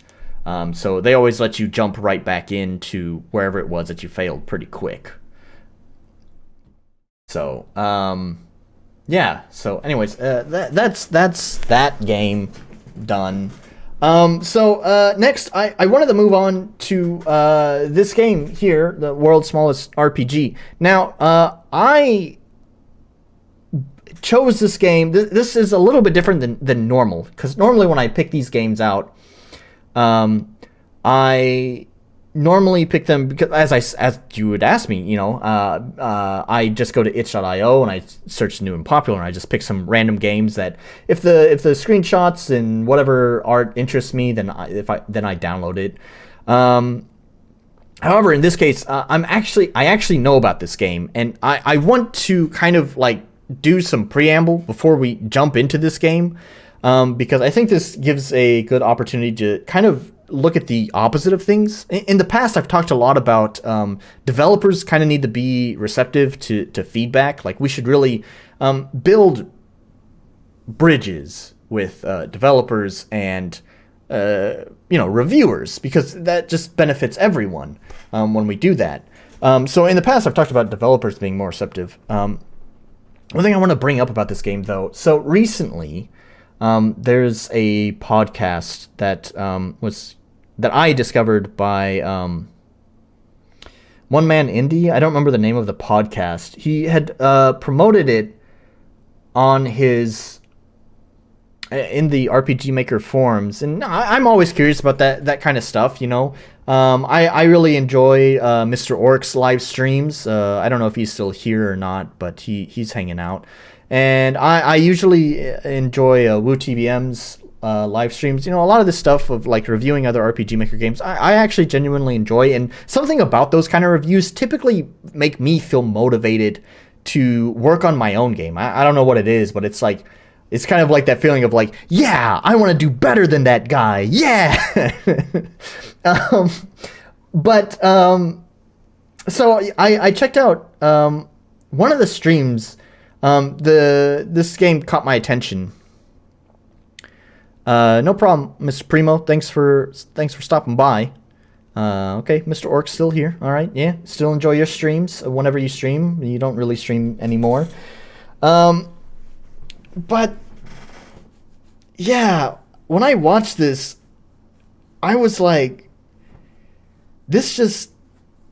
It felt bad. Admittedly, it's almost kind of like PTSD of when I had my game beta tested, and it often felt like my game wasn't really being represented fairly. The biggest thing was that they said here that the game is a work in progress. Now, I will be fair to OneManIndie that in a later episode they did correct this, but to me it was baffling because like a lot of the hosts were like, why would the dev do it this way? Why would the dev give you all these items? It's like, to me it feels so weird that it's like, as the host, you don't like stop and think like, why do you think they did that? Do you really think the dev is like, it almost feels like the way they're saying it almost sounds like you're calling the dev stupid. It's like, I can't believe a dev would just drop all this stuff on you and make you think that's a good game. Or, you know, they'd be saying like, or maybe this is just the test map for, and it's like they never stopped to like check the store page or anything. And the one thing that kind of got me about this as well was that it's not live. At least I don't think it is. It is partially planned out, because the way that it works, as far as I understand, is that they pick a game beforehand. Everyone in the group plays the game, and then they convene and discuss their points about that game. So it's like, it's a little bit different than what I'm doing here, or like whenever Orc streams live. I can understand that sometimes we say some silly things, especially live. I know I have, and I will probably continue to say silly things. That's just what happens. But it's kind of like, if you have this time to prepare, why wasn't there any due diligence done? Like, how come no one in this chain, like, stopped to, like, check the store page and be like, the game is a work in progress? I don't know, man. I know later, like, in a later video, they did at least sort of correct this, but it also kind of felt like they were kind of doubling down. Like, they didn't want to admit fault. They're like, well, yeah, it says, it's like, yeah, it says that the game is a work in progress, but it's like, and it's like, why are you doubling down? Just admit that, okay, you were wrong. Like, it's okay to say that you're wrong. I mean, I guess there are some parts I could maybe agree with, that maybe the developer should make it more apparent that, like, because it's still in progress, you have access to all this test stuff. But I don't know. Once again, it's just kind of like, as the host, it's like, you didn't stop and think why you might have gotten all of those items at one time. Like, yeah, that is a little bit weird. Perhaps there's a reason behind that. So, we pick and play a game beforehand and then discuss it. Right. So there's work in progress doesn't mean anything. Every demo is a game in progress. It's not a demo, though. This is literally a playtest mode version with cheats included. Work in progress does not cut it. I don't know. It feels like,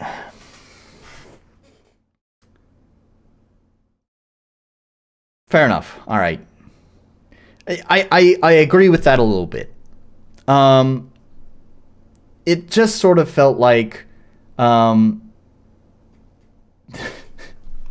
this is one reason why I kind of stopped moving. This is one reason why I stopped playing just new releases on itch.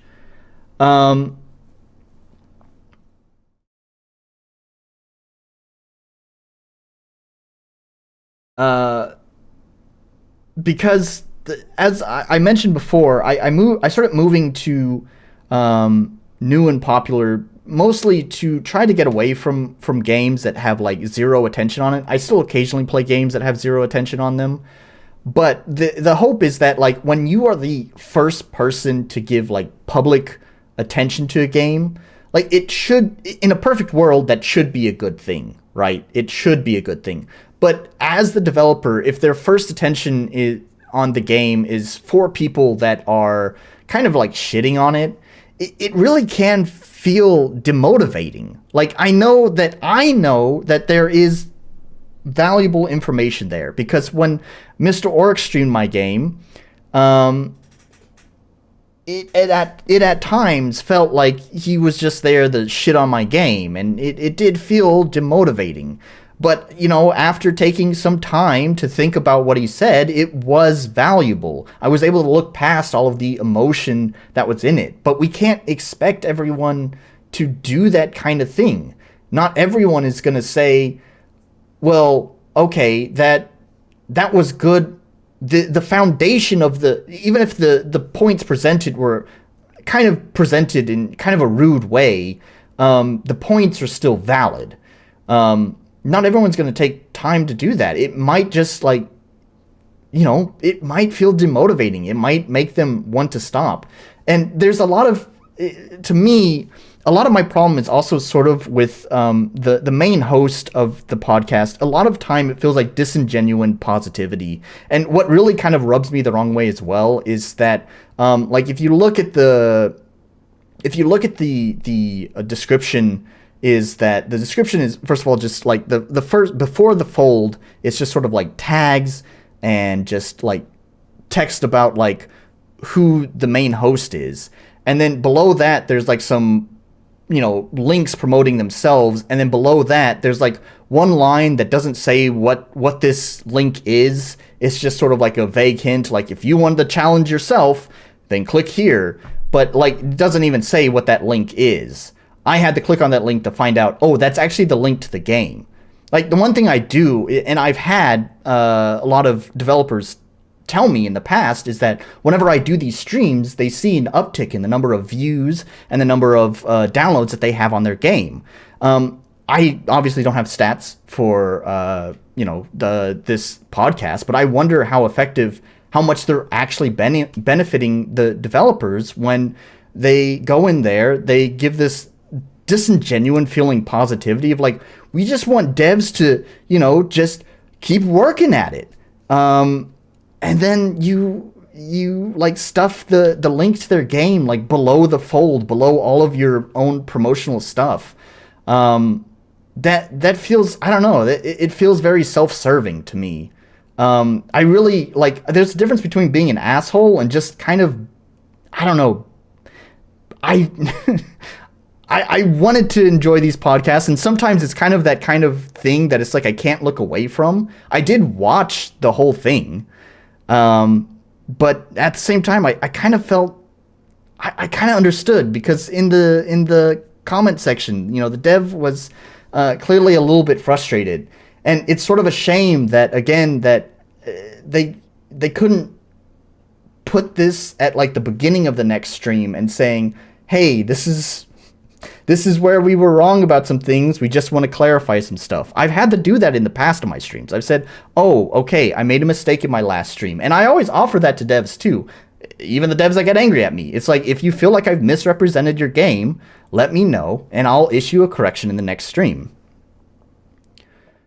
I think that's one important thing. It's not just put the link up front. Like, mine's not necessarily up front. I think I have a text description there that says, like, if you want to support the devs, then here are the links below. I also put it in a pinned comment down below, because not everyone checks descriptions. But also, I think it should clearly say what that link is. Like, just saying, if you want to challenge yourself, then click here. Like, that doesn't mean anything. I don't know what that is. And especially after you put that link below all of the like self-promotion stuff, it's like, I don't know. It just feels so weird, man. And I don't know. This is one reason why I also didn't really want to do this stream, because part of me feels like I don't know if I can like compose my thoughts well enough to make a strong argument, because maybe I am reacting a little bit emotional. I kind of have sympathy for what the dev was feeling. I just think that as reviewers, there is sort of we should have some mindfulness.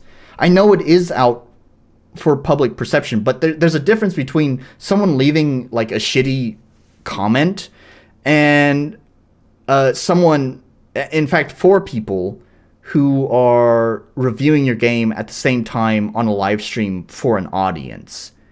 Like, that's the thing, right? You're not just making a private review for the developer. You're making a review for an audience. Whether it's large or small, it's sometimes hard to look past that. You're still acknowledging the fact that there is an audience. There is a group of people that are listening to what these people are saying, and they are potentially buying into some of the information, and sometimes it can feel like you are not representing their idea very well. And I get it. They should have clarified more specifically that you have access to like test features. I don't know about that. At least from our view, from a player perspective, I don't really give a damn if your feelings are hurt. If you say whip game,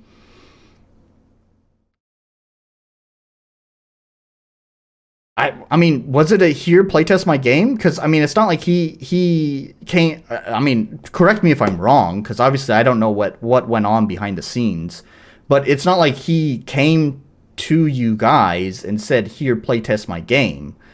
I know it's out for the public, but also in defense of that, I mean, maybe he has a small group of friends. Maybe he has a Discord channel or something, and you can set up private Discord links. I've done it before. My beta test is on a private link, but maybe they just didn't know that they could do that, or it might not have just crossed their mind. They might have put this out there just thinking like, itch.io is a big place that no one's going to find this, so I'm just going to put it out so I have an easy to access link that I can share with friends and family in Discord and whatever else. I mean, we don't know. Again, when it comes to like small indie developers like this, I do, and I get it. Like I said, I can be an asshole too. I don't want to make this sound like I'm being a hypocrite, because I can definitely be an asshole sometimes too. We've had to discuss that a lot over the months of me doing these streams,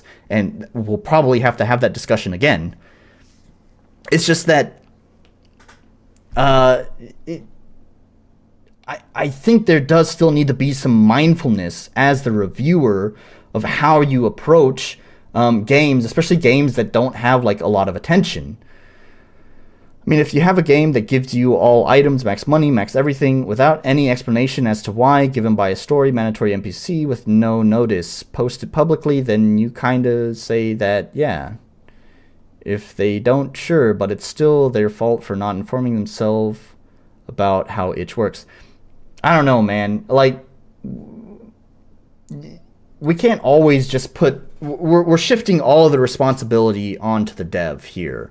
At some point, we also need to take accountability for ourselves.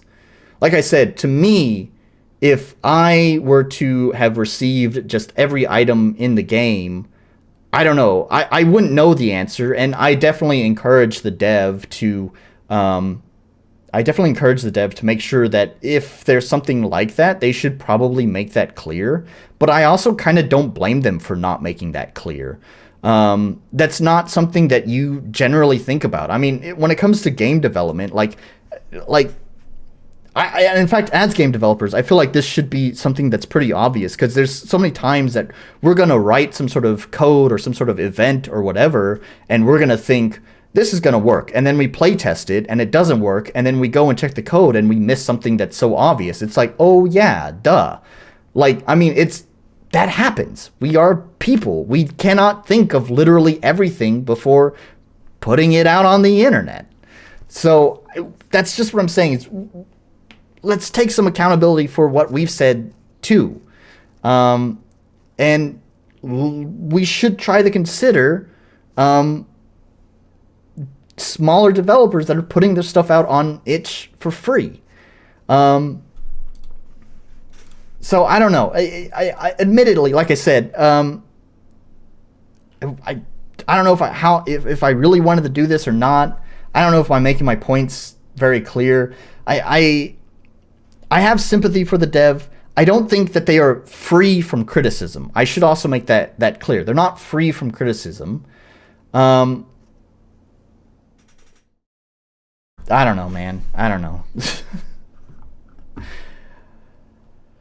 I don't know. I think I would be happy. I mean, I'm not gonna watch the rest of the podcast. I don't really enjoy it that much because I kind of um, I don't know. I can easily sympathize with how other devs might be feeling when they watch that, and sometimes it's just difficult.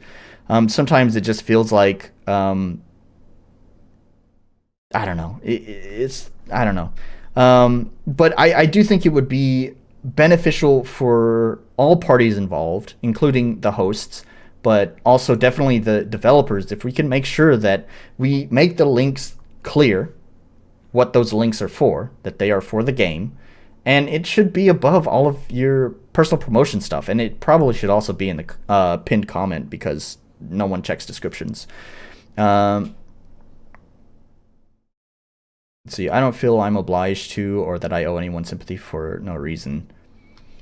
Fair enough, man. I mean, I just I don't it's to me it's sort of like a selfish outlook on thing. Like we should, again, as I preface this whole kind of thing with, is that we should kind of be trying to build bridges with with reviewers and with game developers. And so it sort of feels like if you can't have sympathy, you're just burning bridges at that point. Um, Again, sympathy doesn't mean you have to be like some soft, whiny crybaby, but take a moment to kind of just take a moment to consider that you might be demotivating someone. Like, I don't know. And there's a fine line. There's a fine line too, right? Because again, I don't want this to come off as me being a hypocrite. I don't know. I think I've said all that I want to say about this. I guess all I can say is I hope OneManIndie and his podcast will find success.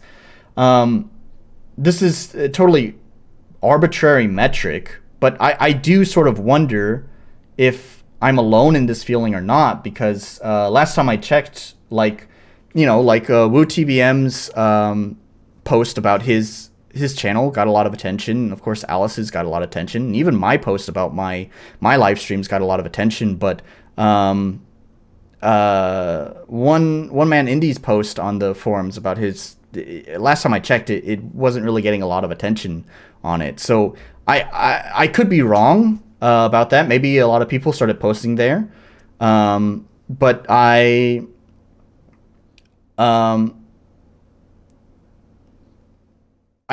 think that other people might sort of find something very disingenuous about the podcast as a whole, if I'm right about not many people posting there. So I think it's just I think it's important to be mindful about that. I mean, it benefits you. Like if we want to really look at this from a self-centered way, it benefits you to also sympathize with developers and try to create relationships. I'm fine with demotivating someone, to be honest. You're competing with 6,000 free games on itch for my time. If you can't provide an enjoyable experience, don't do it. But the others are more leaning towards your attitude. Yeah. I mean, again, it's kind of like in a perfect world, maybe. But it's like we can't just be a breakout success. Yeah, you're right. There are 6,000 free RPG Maker, 6,000 free games on itch. I think you mentioned that's just RPG Maker. I'm sure it's more than that if you include other engines. And I can guarantee you 99% of those are probably shitty games. Probably 98% of those games are people's first games that they had ever made. And again, I'm not saying just be all hunky-dory with the devs and be like, oh, everything's fine, this is perfect, it's beautiful. I haven't even done that this stream. But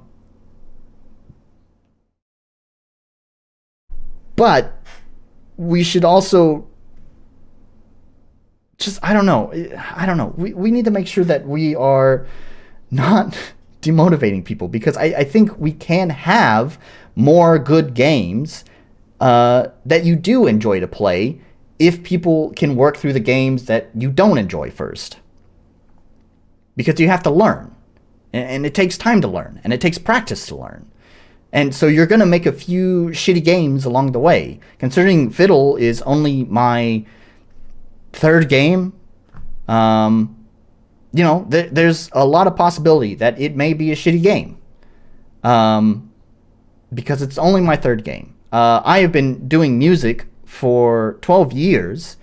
I have written, countless number of songs. I don't really, unlike games, songs are so much faster to produce that it's not worth keeping count.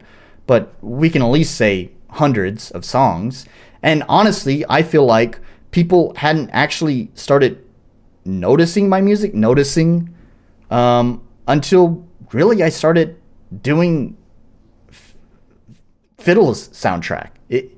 You have to go through a lot of shit before you can start making something good.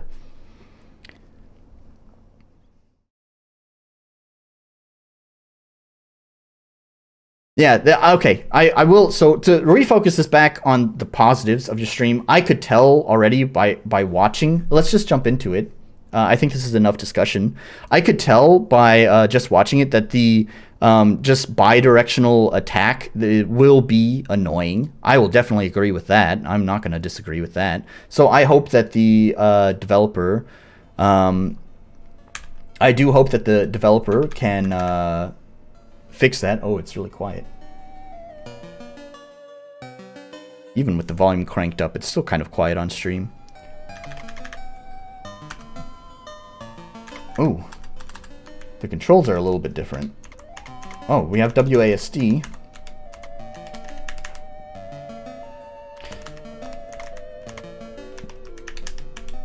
Okay, yeah. Admittedly, I think I remember you guys talking about the controls being weird, and I'm already stumped on them.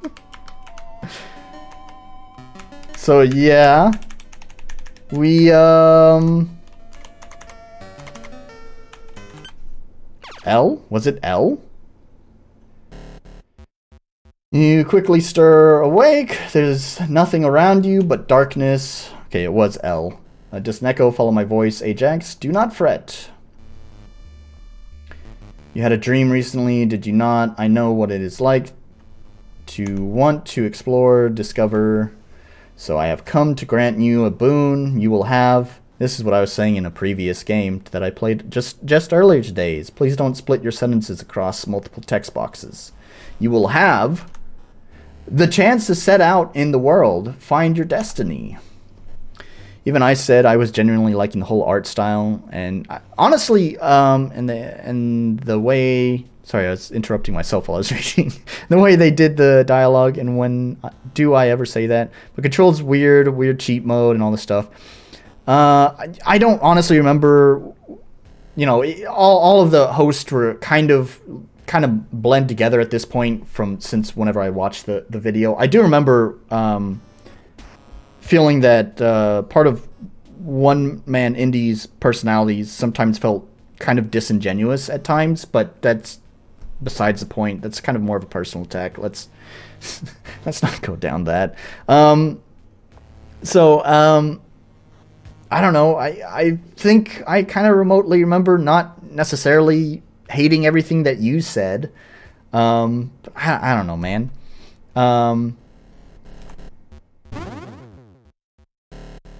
Yeah, so I think what this game is doing is, WooTVM actually kind of informed this, he informed me of this, not with Twilight Memoria, it was, oh my god, I don't remember the name of the game. It was like the action RPG, kind of like the Diablo-like game that I played, where it's supposed to be two-handed controls. Because Twilight Memoria did this too, and it felt weird having, like having all these other controls just kind of like clustered on the other side of the keyboard. Like you have WASD here, and then all of a sudden you have controls over here.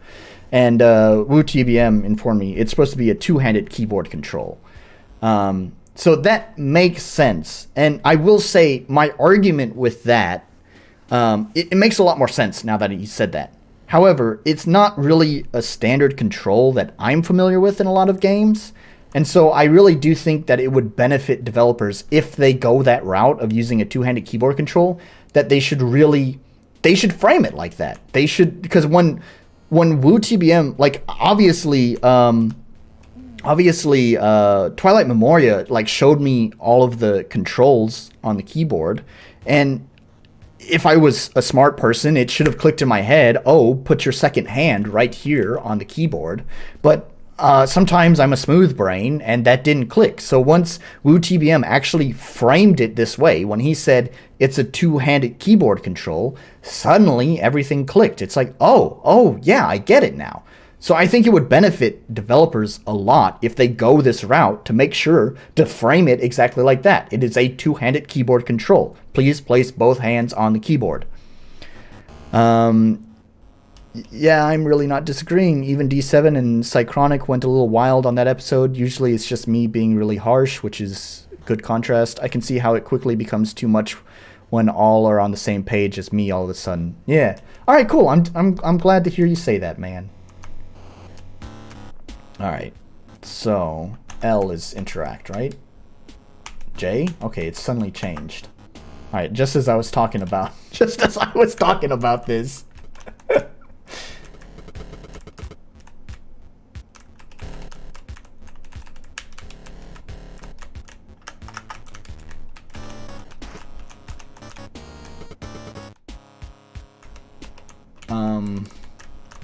Right on. How?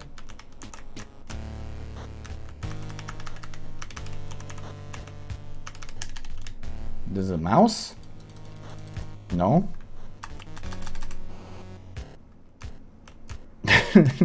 I'm not sure about that, Mr. Orc. You can only interact with things from the side. Okay. Right, I think I remember you... Oh, yeah, there it is. Okay, yeah, so that's definitely something that I think the developer would want to look into. So yeah, when you'd mentioned this just a moment ago, you're talking about side, but I was just thinking of the attack being just bi-directional instead of having four-directional attack. I think that's what you were saying earlier. I also think you brought that up in the review. Arcane lore, read scrolls. Choose another. Or at the very least, I mean, I don't think this is a good solution, but at the very least, if they have to do it this way for some reason, then that's definitely something that they would want to make sure to tutorialize, make sure that they tell players that you have to interact with things from the side. I don't recommend that, but if there is some limitation that requires it, then they absolutely should make sure that they tutorialize that.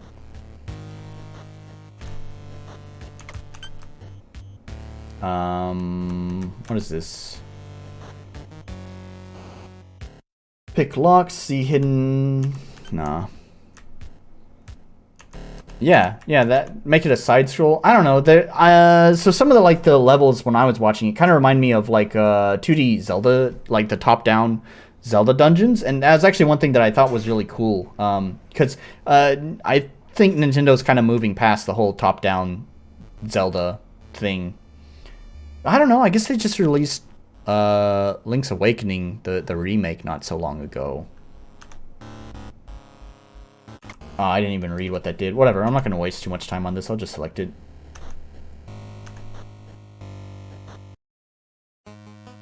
Suddenly back in your bed. I need a silver key. Right, from the side only. Blah, blah, blah, blah. They say, "Hi, child. There's something your mom and I want to discuss with you. We've been thinking and we decided it's time for you to leave the nest. All you do is mess around. You don't have a job. This isn't good. This isn't goodbye. We just want you to fend for yourself. We love you, but this is for the best unless you can pay us 100 rupees a week. It is cool, but if your entire game only worked left and right, why is the birds... Yeah. True that. We won't let you live here. We packed your things in the chest next to your bed. Here's the key for it. Alright. Yeah, the weird walking on chests. Helm of Bravery.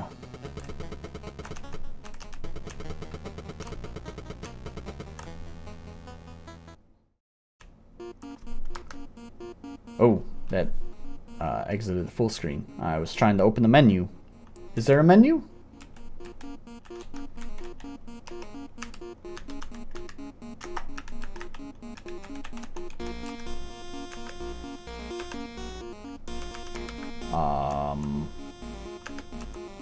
Suddenly my WASD has stopped working. Oh.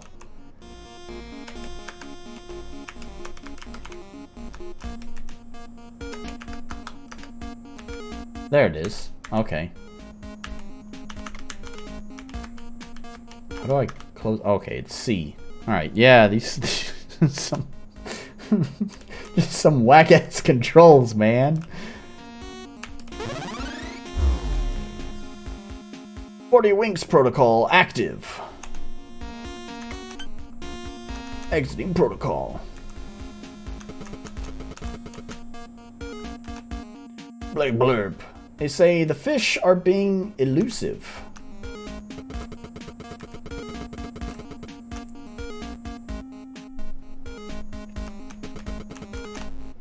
Blurb blurb. They say some walls are fake or fragile.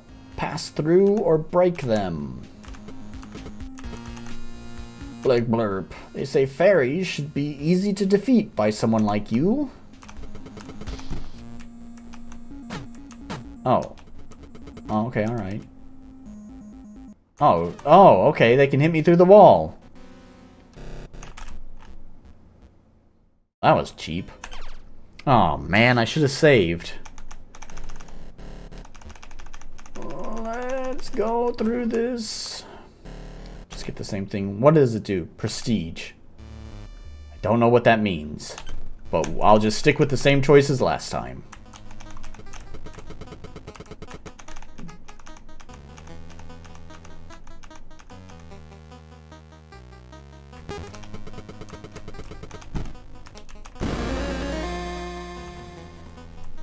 It's sort of weird that you can walk on top of it. I'm curious how actually he has accomplished this. Is it just that the chest is not set to the right layer? Because, I mean, normally there shouldn't be any sort of collision like that. Like, if you just set a normal, like, RPG Maker chest. So I'm curious why the developer chose to do it like that. Did they just not set up the chest correctly?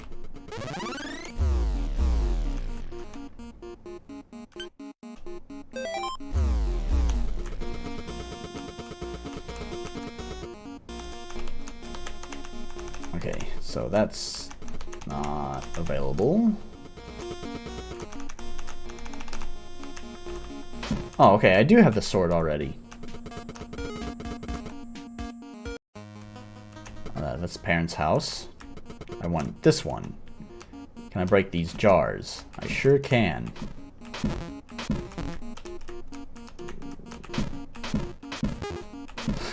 That's weird. So if I'm facing this way, I can still hit the thing above me.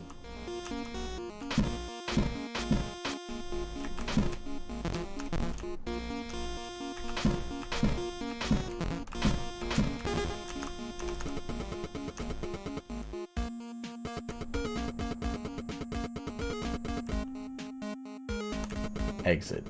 Okay. Okay, so that's new. I think. Right, I think I remember. You guys had mentioned that he had actually updated it. Monsters are summoned by great evil power. Find 9 ruby items. Open the path to the Lich Lord. Destroy them, and peace will again return to these lands. That's what I see. Use seers, give clues. Us seers give clues to your quest. Is what I see. I'm a seer, I sense others dancing on the threads to a great destiny. You are such a person, that is what I see. I'll use my magic to head east to the city of Doncaster. Would you like to come with me? I'll walk there myself. They did update the game, apparently even more than what D7 checked out after the stream. Alright, fair enough.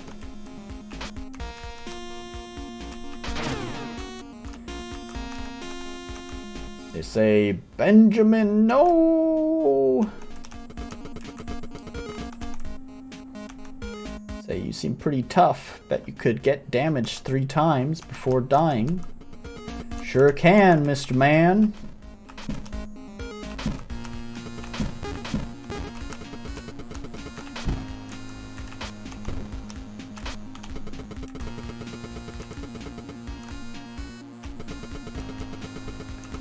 Alright, let's go check out this stuff. Because I hadn't... Oops, I didn't mean to do that. Because I hadn't seen any of this stuff yet.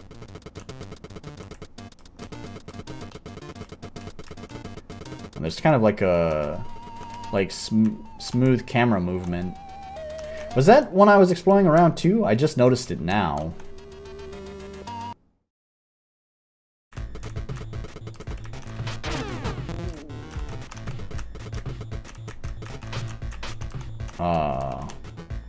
Okay.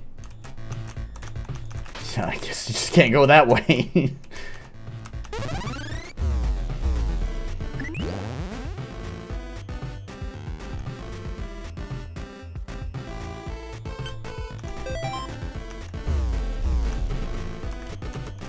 Alright, well, that's blocked off.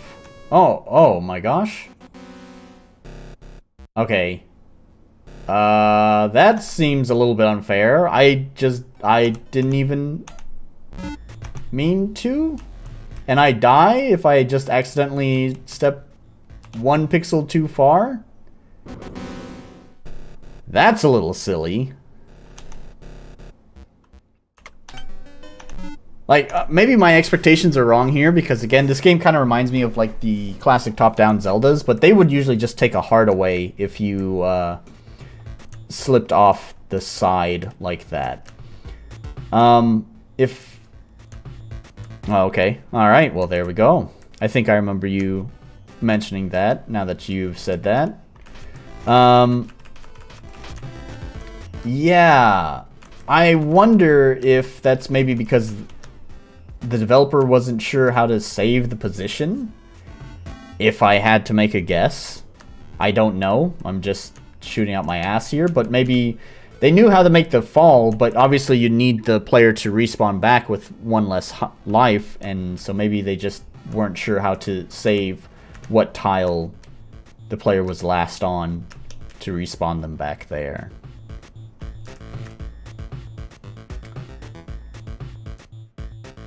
I think I would know how to do that. I kind of have a similar... Oh, I have a little jump.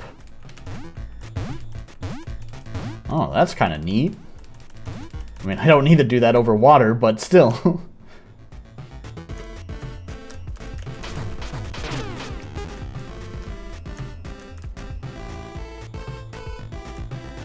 Yeah. It definitely needs a lot more work. But I mean, it's a work in progress. So hopefully a lot of this stuff. Okay, all right. Hopefully the dev can work out some of this stuff.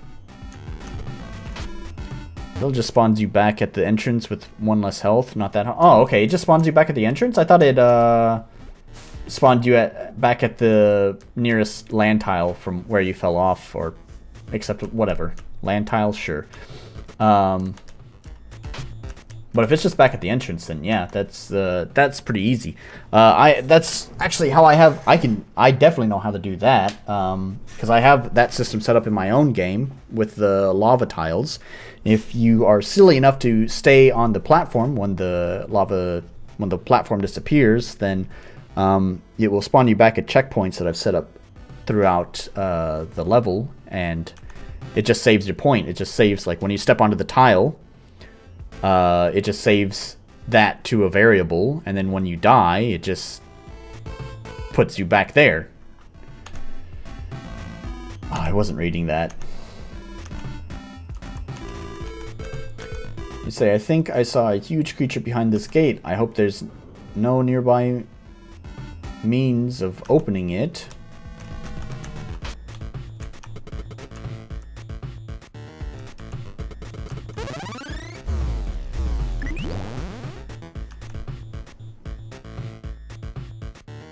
Yeah, just use the entrance if it's too hard. Yeah, I agree. Just setting up checkpoints, like I was talking about. Like little choke points like this right here. This is like a one-tile choke point. So I would just set up a checkpoint in the choke point that just saves the player's location to a variable. And whenever they fall, you just include it in the fall common event of bring the player back to the nearest checkpoint. It's definitely all new. Okay, cool. Those pesky fairies, they've made home in my camp. They're in the cavern next to us. If you help me get rid of them, I'll reward you. You could also just find my gear and I could go elsewhere. It's up to you. That's fine. No, I didn't mean to talk to you. So what's the... Okay, that's the jump. Oh. I thought I could repeatedly glide. Okay, so you just get that one jump. Because it's instant death, and it's kind of hard to determine where the edge is.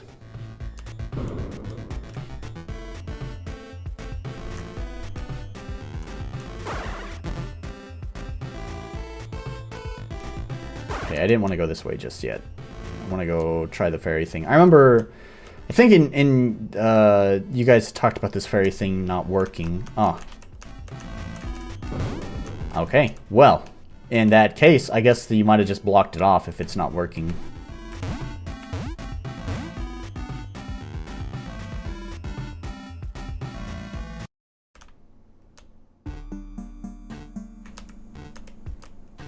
Someone's trying to attack me.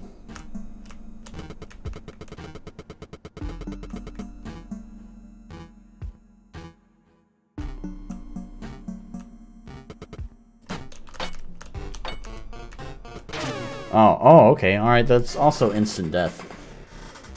Alrighty then. So the instant death stuff is really kind of irritating. So actually, I don't know, that because that little knife was also instant death, I don't know, maybe the developer could have figured out how to like respawn the player after falling. But they just decided to be they just decided to be a jerk to the player and instantly kill them. I don't think that instant kill stuff is very fun.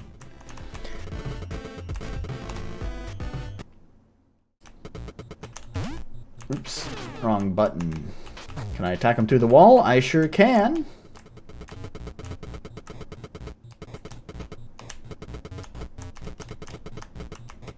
But there's nothing in here.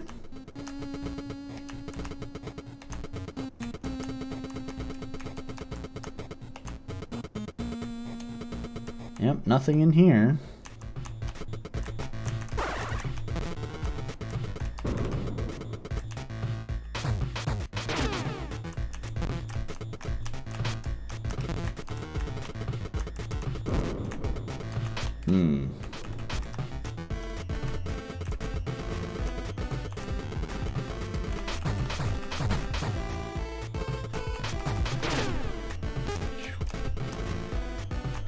Alright, so that's also closed off. So definitely a lot of unfinished stuff. I remember watching you guys do this room. But I don't have the silver key. That's okay, I'll just take that damage. Just tank it. Oh, okay, alright, that did more health. I wasn't paying attention. Never mind, don't tank it. This is not the automaton game that I was playing earlier. Don't face roll everything.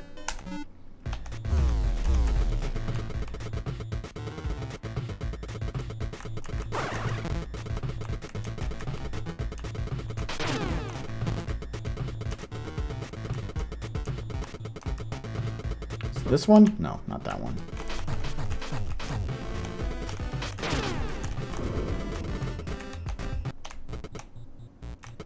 Oh my god. Oh, just go. Oh. Ah, the timing is pretty tight on that, huh?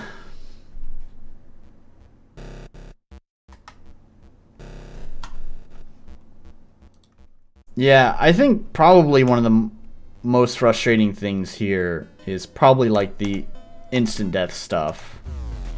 That's not instant death, but yeah, the timing is really tight on that.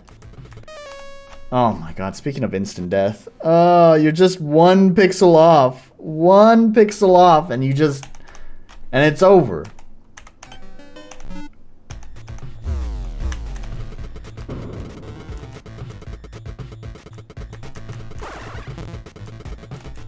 Oh, I almost did it again.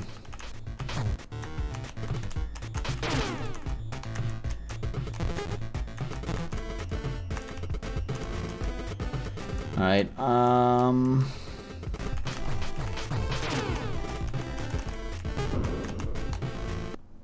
do I want to try this again? Just be a little bit slower. Oh, come on. There we go.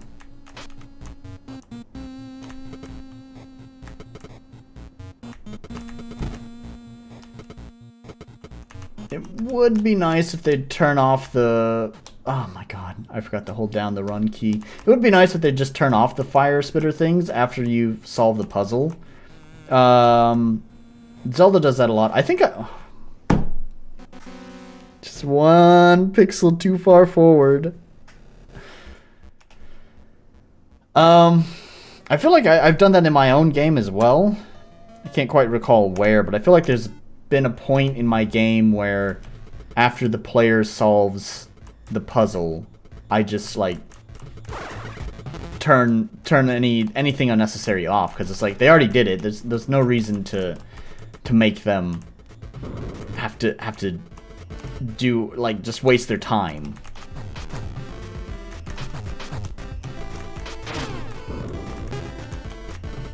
Found a necklace.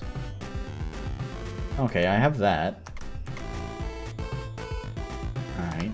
Oh my god, that's not the escape. Alright, escape button's not the correct key.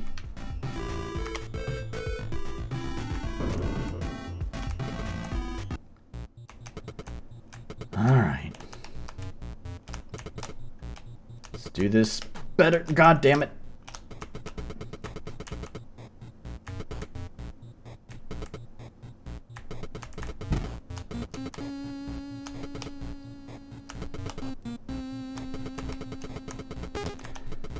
Alright, we got the key. No, fuck! Alright, I give up on that section. Just whatever. I want to see more of the game. I'm not going to waste any more time on this.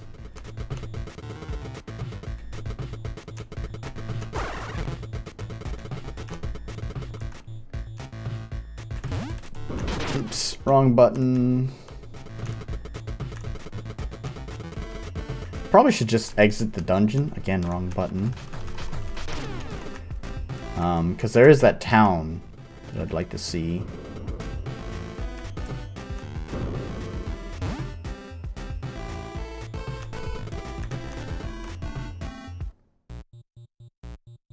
I don't have a silver key. It's not a key in here, so no reason to be there.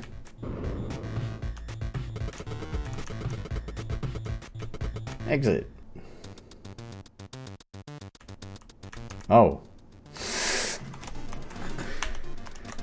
What if the chest has the hammer you need to smash those rocks? Yeah, maybe. Yo, developer, we got a problem. I think you might have set up your transfer incorrectly.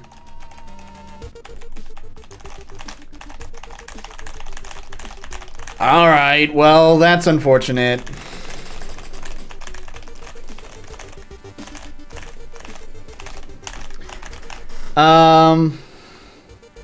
I do kind of have a better sense of what you guys were talking about in the stream.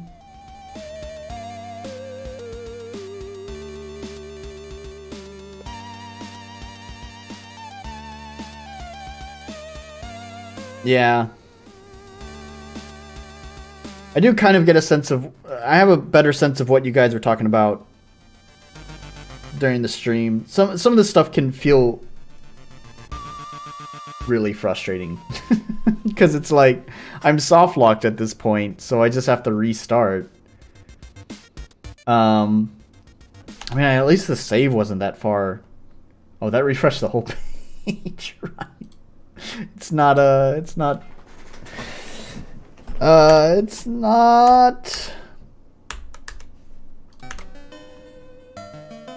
downloaded game, so if I push F5, it just refreshes the whole page. So, yeah.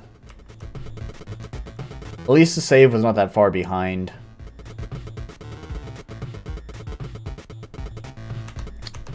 But yeah, there's definitely some like untested stuff. Like here, there seems to be some sort of collision problem with that rupee there.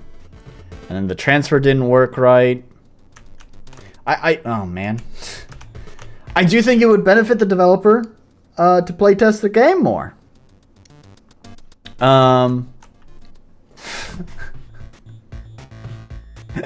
It really sucks too that the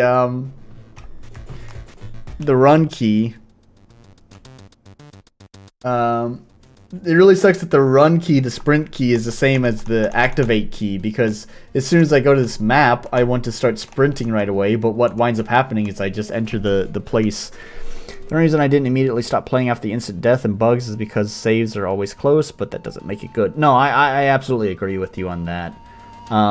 The instant death, in fact, honestly, that soft lock, I was just about to go ahead and stop playing at that point. But yeah, because the save is not that far away, I'm going to go ahead and push through it because there's only 4 minutes left on the timer. But yeah, I definitely think the developer really needs to be mindful of playtesting stuff. By no means is my game perfect, but usually I am almost obsessive about how much I playtest my game. It's almost kind of like I put in an event and, you know, I will like playtest that event as I write it out. Because I almost don't trust myself because I overlook a lot of stuff all the time. So, to me, playtest, like, I can imagine that, I mean, that's exactly what happened with the incorrect transfer, is that, it's just something that was overlooked. And so, I know that I'm going to overlook stuff all the time, so I just kind of tend to playtest my game obsessively. I probably waste way too much time just playtesting my game. So this doesn't seem any more finished than whenever you guys had played it. Oh my god, I did it again.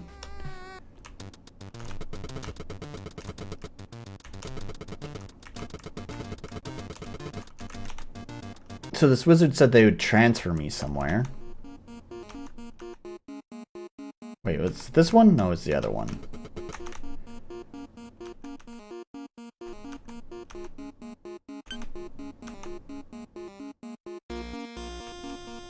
Ah, okay.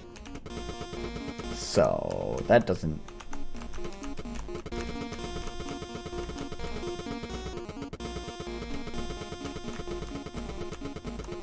Admittedly, I'm almost kind of disappointed that...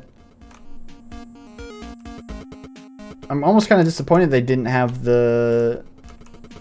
let me access all, like, the cheat stuff.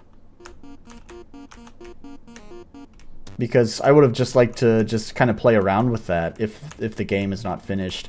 I think to me, I think what the developers could offer is just like whenever you launch the game, you know, you could just have an auto run event just saying, hey, this game is unfinished. You know, I'd like you to play test it as it is, but if you'd like to just kind of dick around with some of the stuff I've implemented, then, you know, click here or whatever, and it'll just give you access to all that stuff. And that way, that kind of thing will inform players like, hey, you're basically kind of just you're cheating in all the items. And that way, you know, like I think it would have been fun to kind of like show off some of that stuff, because it looked like there's some pretty neat things. But now I don't have access to any of the cheat items. So I guess that one room that I was getting stuck on is like pretty much my only option. I guess I didn't really look further in here because I just died right away.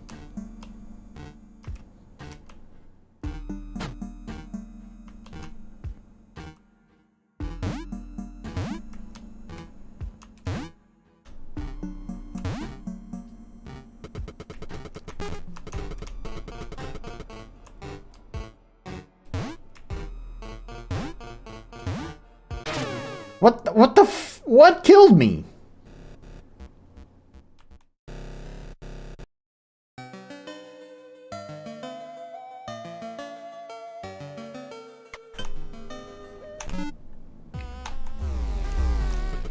probably should have saved whenever I had re-entered the dungeon. That's okay, we have 12 seconds left on the clock. I'm just gonna call it here, honestly. Yeah. I do kind of get it a little bit more now that I've played it myself. I can understand some of the frustrations. So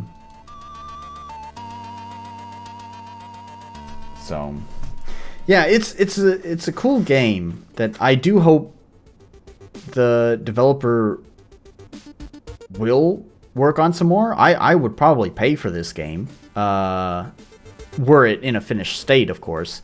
It's got a long ways to go. I mean, I wouldn't expect to see this game released for another 2 or 3 years, depending on everything that needs to be done.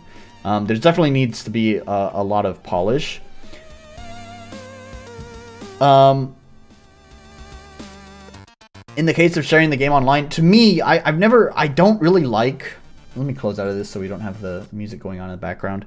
To me, I used to be someone who liked to share things that I was working on, like, all the time. And I still do sometimes. I actually, honestly, I still am the kind of person who wants to share stuff, like, that I'm working on.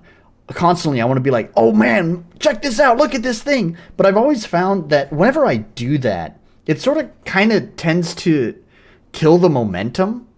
Things always feel like I wind up with a better product if I can just have some self-control and show the thing that I'm making off when it's ready to be showed off. Like my music, especially something that you know, kind of in the past couple of streams, I've showed off like work in progress songs, but I really don't like doing that. Well, it's sort of, like I said, there's still part of me, like that child in me that wants to be like, look at this. But I also know that whenever I do that, it often tends to kill the momentum. And so my point here is just that, like, I would, for 2 reasons, for the developer, there's 2 reasons why I would say hold off before sharing your really cool thing. Number 1 is that, yeah, you are putting it out into the public. And so, yeah, technically, I like I said, I have sympathy for developers, but that's not going to stop other people. And so you have to be mindful when you put an unfinished product out into the world for the public to see, you are opening yourself up to that criticism. So I would be careful of putting an unfinished product out like that. And if I am putting an unfinished product out like that, I would make sure to make it very clear, not just on the store page, because not everyone's going to read the store page. Some people will just gloss through the store page. I would make sure that it's very clear within the game itself. I would stop the player and say, hey, this is not finished. In fact, honestly, I felt like that was a mistake with my own beta test. I think I've talked about this before. When I did the beta test of my game, I also had some people who were like, were like, yo, your tutorial really sucks for this game. And it's like, bruh, yeah, I know. That tutorial was slapped together for just this beta test because you are literally starting in the middle of the game. So you know, like, I totally get that. I've done that before too, where I didn't provide, I didn't put it clearly enough for players to see, hey, this is unfinished. You're gonna have some jank here. For example, this tutorial is just placeholder. The second reason why I would recommend holding off on posting it is that I think it's easier to appreciate the final product if you don't give in to that urge of sharing it while it's unfinished. I think it's more likely to guarantee a finished product, because this is I can see it going two ways, right? You put it out there, and you're gonna either have people who really love it, and that can feel motivating. It can feel motivating to say, oh, there's all these people who are waiting for me to finish this product, and so now I want to finish it. However, I think that's kind of like winning the lottery. It's very rare that that's going to happen. More than likely what's going to happen is either no one's going to acknowledge it, or people might just not like it. And I think that's going to be the more common kind of thing. And both of those results are going to feel more demotivating to finish the product. So if you can just have some self-control and don't show off what you're doing until it's actually in a state where you can show it off. I think devlogs are a good compromise on that, because devlogs, you have more control around what you're showing off, because it's a video, right? So you can edit out some of the ugly parts of it, or you can at least give a vocal disclaimer like, hey, that's just placeholder art or whatever. But you don't have players feeling the jank right now, right? You have total control over that. So I think devlogs are the best compromise on that kind of thing. That's my advice here. We're going to go back to, or people like me are going to pick it up and rant about it for 2 hours. But yeah, you've reached exactly my thoughts. You're just wording it more nicely. Yeah. And I'm going to be honest here. I felt sympathetic towards the dev, because I understand. I think I know what they were feeling, because I think that's what I was feeling when I saw you stream my beta test. And that was a somewhat of a difficult feeling to have to, come to grips with. I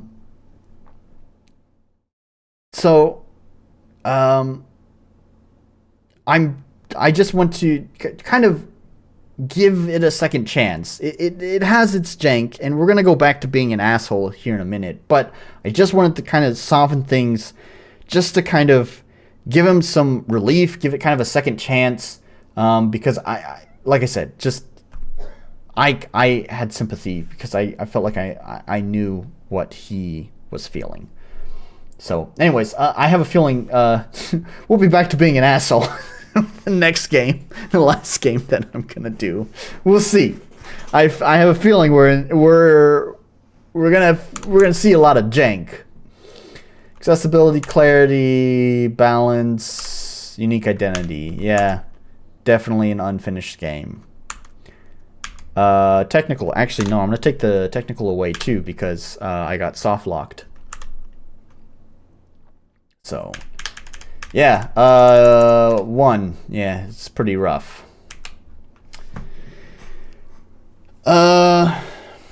Alright, so with that whole thing out of the way now, let's move on to the last game. And the last game is Xelia Chronicle. Human tend to avoid things that not normal in their eyes, so we mages, treated unfairly by the society, focuses their sight on the differences and disregard the fact that we're the same human being. Though we do have a power, that's meant nothing as our number is really limited. All we can do was to accept this cruel fate, or so the histories say. At least that has nothing to do with us because we live in a peaceful world right now, right? Eh? No? Xelia Chronicle Last Order is a JRPG with the LMBS! Like those old times Tales of games made with RPG Maker MV, and still in development stage. Join Aris, a new teacher at Luma, and his students to see how the story unfolds in the world of Xelia. Yeah, I don't think it's Google Translate. It doesn't sound like typical Google Translate kind of mistakes. I believe, looking at this YouTube profile picture, I assume this is the developer here. He looks of Asian origin, and he's probably using, to the best of his ability, his English skills. But they might need a little bit of work. I recommend asking a friend to maybe do some copy editing for you to kind of clean things up a little bit. Yeah, like I said, I'm getting a whiff of jank. Using Tales of Linear Motion Battle System as battle system, 8 playable characters with their own unique set of skills. A lot of classic mini games like fishing, mining, casino, and many more. Wouldn't be a JRPG without them, now would it? Dungeon exploring with puzzles, secrets, etc. The story being told in visual novel format. Should have been. Shh! Don't say that because. Once people actually get a whiff that Google Translate can actually do a pretty good job, then suddenly I start losing money. Suddenly I'm not as important anymore. Shh. Don't tell people that. You're going to make me lose my job. All right, let's navigate our way to this. Oh yeah, I wanted to mention this too. I've never seen this before, and I don't know if this is a cool thing or not. As someone who knows how RPG Maker games work, this to me was more of an annoyance. But I can see this being a useful feature for anyone who doesn't regularly play RPG Maker games. This game came packaged in an installation. This game, hang on. This game came packaged in an exe installer, not like they didn't use like an Enigma box or anything and wrap it into an exe. No, I mean it was like an actual installer that to like install the game into a folder, made a shortcut and all that kind of stuff.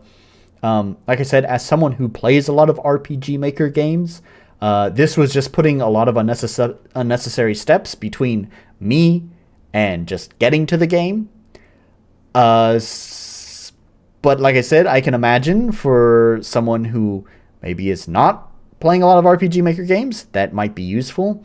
So my recommendation is if you're gonna do that, please provide both options. Have an installer version and just a loose package version. Asian tech, yeah. There's something cool about this game too. Like I had mentioned earlier in the stream, I did launch a lot of these games just to change the volume. Hopefully it doesn't have to do this only once, although only for the stream, I hope that it doesn't have to do it only once. It would be beneficial if it does only have to do it once for everyone else's quality of life. No, good. So this is cool. RPG Maker has a lot of problems with like what it tends to do is it loads assets on the fly, especially pictures and audio files. And I have looked into some preloading stuff, and I even have like a preloading hack that I have invented into my own game, because basically it will just maintain a few pictures and sound files within RAM before it unloads it. So in my game, my little preloader hack that I've done with the eventing is in my like cutscene common event. Oh, you got a preloader too. Very nice. I need to get one for my game.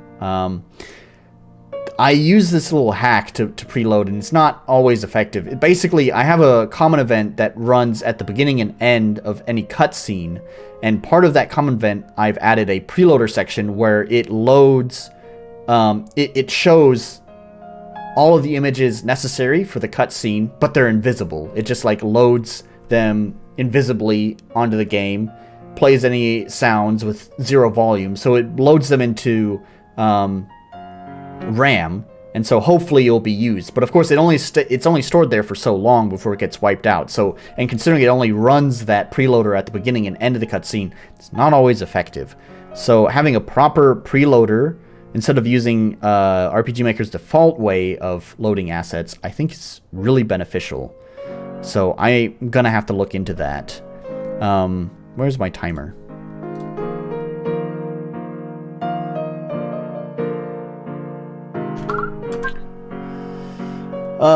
Yeah, so options menu is standard, just basic RPG Maker stuff. There's no rebindable keys, which is a shame. I guess you have the full screen option that's been added there. Here's a really minor nitpick I just want to bring up. I'm pretty sure this is like Mog Hunter's like menu or whatever.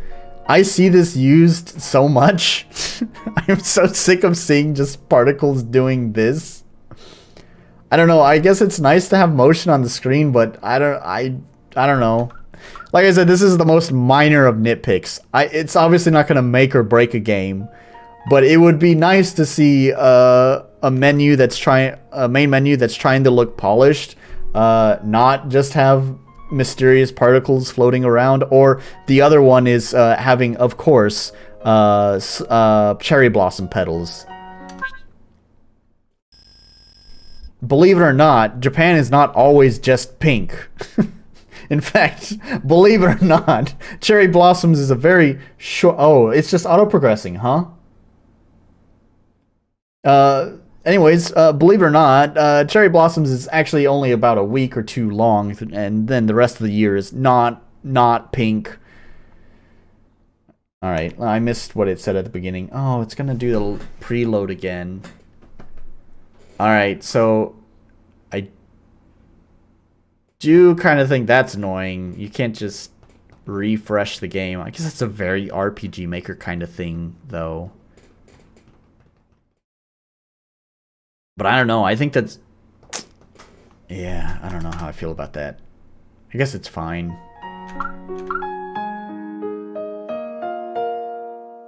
Alright. Ironically, the most inhumane thing in Earth is human itself. Let's get a copy editor. Sensei. Ara Sensei.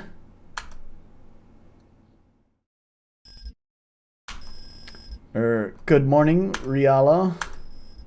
Ara Sensei. Yes, dear. Can I ask you something? Sure, anything for you. What time is it? Let me take a quick look at my phone. My, thank you very much, Ara Sensei. But don't you think something amiss here? It's that so. I think we're looking for is that so. I remember that an hour ago you told us to go to the field because we will have a combat practice today. Now, I've worked in Japanese schools, and I can tell you that is not typical of Japanese school to have combat practice. Then we do as you instructed, and waiting for you in the school field while the sun is right at the top of our head. An hour passed, but there's no sign of you coming. Then, when I come to check, I see you sleeping soundly in a room with a working air conditioner. Gulp. So, I wonder what kind of excuse you will make this time. Well, I'm sure Sensei didn't mean that. I guess he just really tired. That is, I stay up late last night to prepare everything for today combat practice. I really can always rely on you, Rika. Whose side are you actually on, Nika? Well, I'm Nika, and allies for everyone in need. Oh, whatever. You there, move it. We wasting so much time because of you today? Yes, ma'am. Let's go, Rika.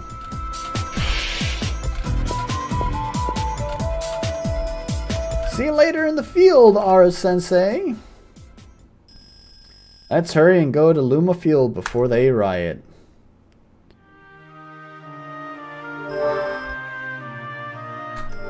You can check the progress of your quest by going to Menu Quest. Move the characters using arrow keys. Hold shift to increase your moving speed. Oh, that's weird. It's right. Interesting. Okay, press Z to interact or confirm things. Press X to cancel something. It's pretty standard RPG Maker controls. Okay, well that's nice. They at least allow you to access the tutorial from any time. I've talked about them before. It's always good to allow players to access your tutorial again in case they have come back after a long break or just simply forgot something. So that's nice. Sorry, I totally forgot that I didn't respond to your question earlier. I just got distracted. I did lose my job and I didn't lose my job. You have to remember, I have a day job, and the day job, the contract finished with the day job. So yes, that job is finished. I do, however, still have students that I teach. Which is in the afternoons, basically Monday through Saturday. Though usually Thursdays I don't have students, but that's besides the point. Anyways, so, and besides, I'll have a job again in the future, assuming that you don't let the cat out of the bag. Don't let the cat out of the bag. That actually Google Sensei is actually pretty fucking useful. Take it from me as someone who can't fucking speak Japanese worth a damn. And yet I seem to get along just fine in this country, not really sort of hit or miss.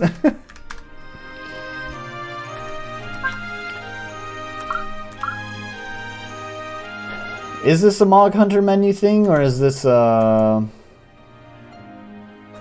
did they use that one menu software that I was actually going to look into? Whoa, that is ticking up fast. You can't see that. Hang on. Let's switch back over to this one. That is not a second. Is that in-game time or is that my play time? Because that must be in-game time. Because that is just fucking breezing, man. It must be this wind blowing the timer.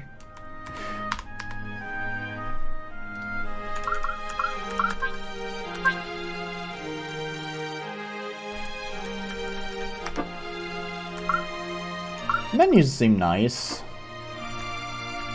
It's funny how, like, empty this map looks. This looks like a very, like, typical, like, RPG Maker kind of amateur map where it's just, like, empty, a lot of space going on, but then you have, like, these flashy menus. What's going on there, man?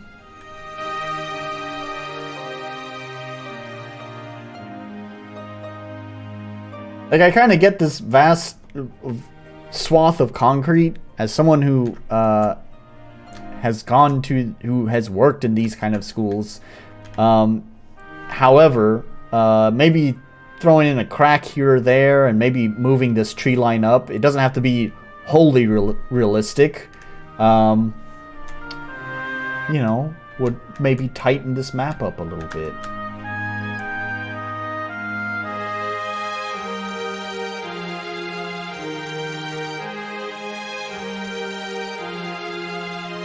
I was going to, like, a track and field, right? What kind of...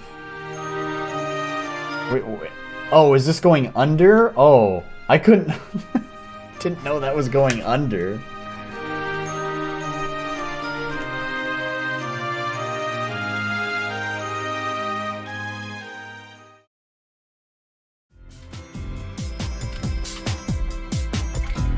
Ooh, it's so hot out here. Now I feel really bad for them. Sorry to keep you all waiting. Then before we continue, there's something I need to talk regarding today's lesson. Maybe some of you have a question about why we haven't doing any combat or magic oriented lesson even though the other class already doing it.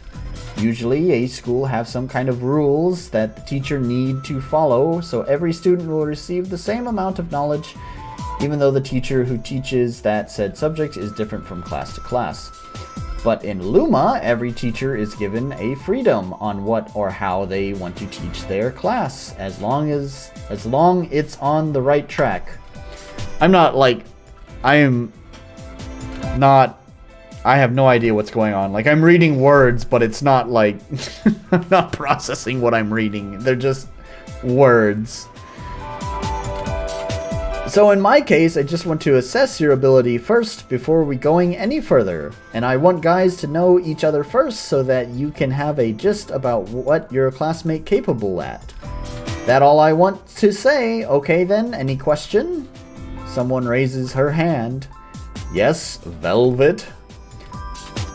I heard that sometimes we will get a task directly from the order. Is that not true? So so I use kind of visual novel style, like, busts.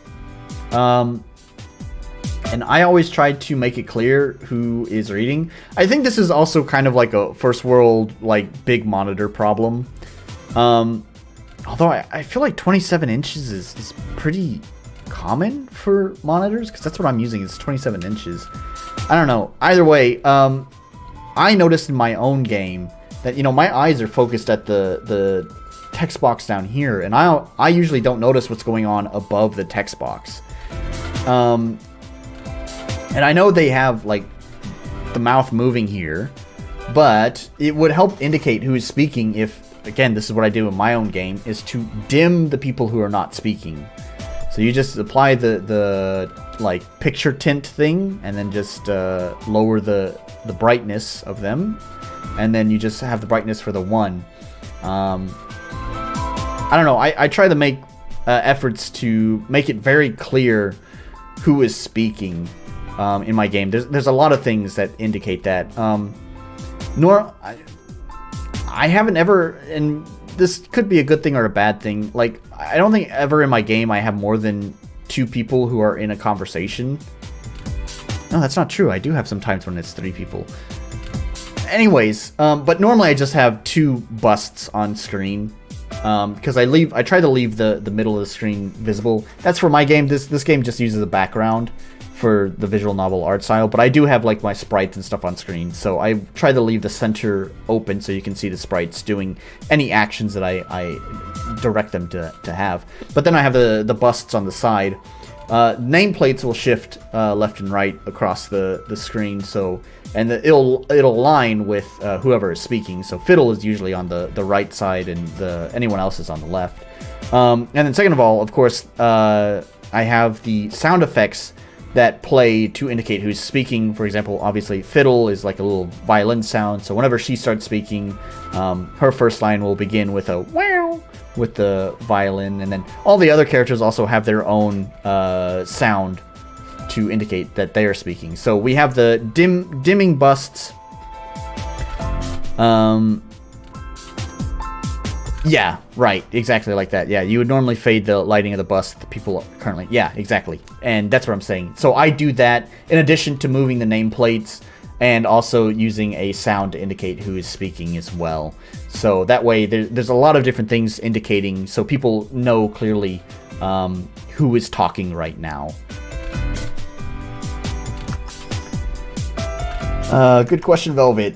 Yes, we will occasionally receive tasks from the Order, but don't worry, as there's a lot of tasks that even the likes of you can handle.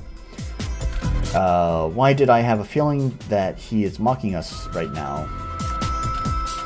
And of course, y'all get paid for every task you solve, too. Did that answer your question, Velvet? Yes, thank you very much, R-Sensei. Okay, any more questions?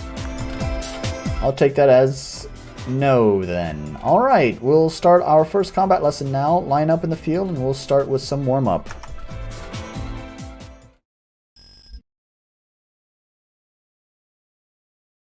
That little wow sound. that's the technical term for it. Wow. 2 hours later. Oh. Wait, are we? Please don't tell me we're skipping. Like, if they're practicing combat, that is absolutely the perfect setup for a tutorial. Please don't tell me we're skipping that. This is too much for me. I'm at my limit. Oh, come on. Don't we just getting started, grid. Easy for you to say, Delio. I have more weight than everyone in here. So I'm literary working... Literary. Come on, man. Come on, man. I'm literary working twice as hard as you all. That why you should try to diet, bro. It's not healthy to eat 4 portions of meal every time you eat. No one gonna tell me about what I should eat. What should I eat? And that final. This dude really seems to have a problem with an S. Possessive and plural S, I feel like keeps getting dropped. Huffed, getting tired already. What a joke, and you call yourself a man, Huffed. Look at yourself in the mirror, Riala. Well, thank you, I do have a dream to become a comedian when I grow up. Like I said, how about you shut up, Delio? Nyahaha, you three really are close as ever, huh? No, we don't. Of course we are. See, look how in tune you guys are. Nyahaha. Everyone, here's some water. Sensei brought them for us. He said we can get a 15-minute break. So again, we're losing that S. You could make it a contraction and say here's, or you could say here is some water. Either way, we've lost the S again. Where's the S gone? Are you scared of the S? I know S can be a snake, but S can be a little slippery snake, but you still gotta use it sometimes. Are you serious, Aline? Only 15 minutes? See, here again, we're losing the S. We're talking about more than 1 minute. We're talking about 15 of those minutes. And because there's 15 of them, we gotta use that S. It's plural. What he thinks we are. Some military cadet? I'm trying to think. Is it... You should probably say, who does he think we are? Man, we gotta work on some grammar here. Actually, while the military focuses on protecting the country from the attack that done by another human being, the Order do the same. Except what we fight is a monster instead of a human. If you saying it like that, didn't that mean we actually will have a training that more intense than those military cadet later on? Well, we do. How much time? I've been through the... Okay, alright, we're going to start skipping through dialogue at this point. I'm sure this is all super interesting, but we've spent half my time in dialogue. So, I know I've been rambling in a lot of it and talking about grammar and stuff, but let's just, like, get to something.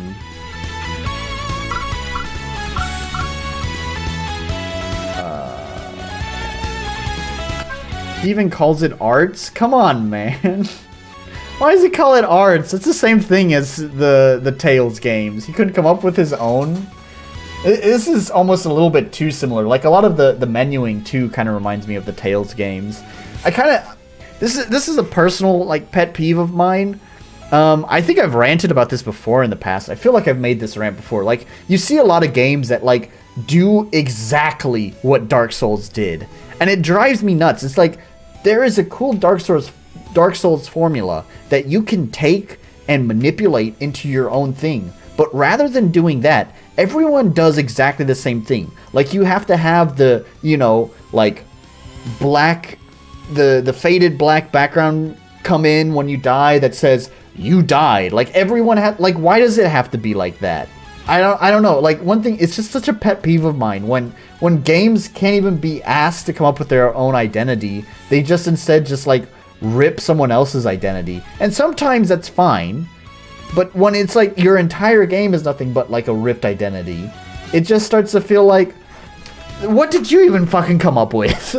If I want to play Dark Souls, I'll go play Dark Souls. I'm not going to play your version of Dark Souls. If I want to play the Tales of games, there's like 12 of them. I'll go play one of those Tales of games. In fact, you know what? I've been kind of itching to go play Tales of Symphonia. That was the first Tales game I ever played, and it also apparently is one of the best ones. So maybe I'll just go play that.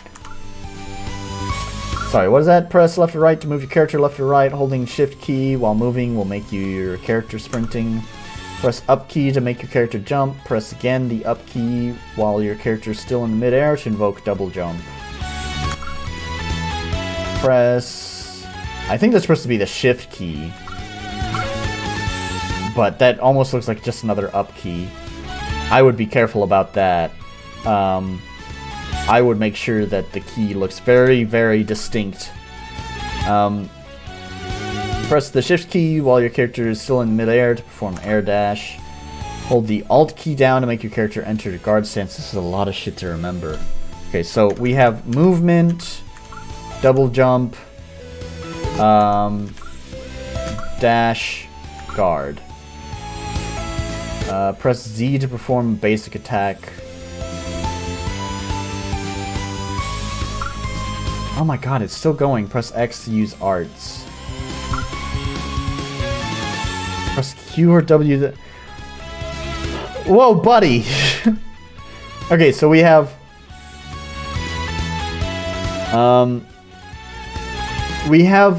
okay, so we have movement... We have movement...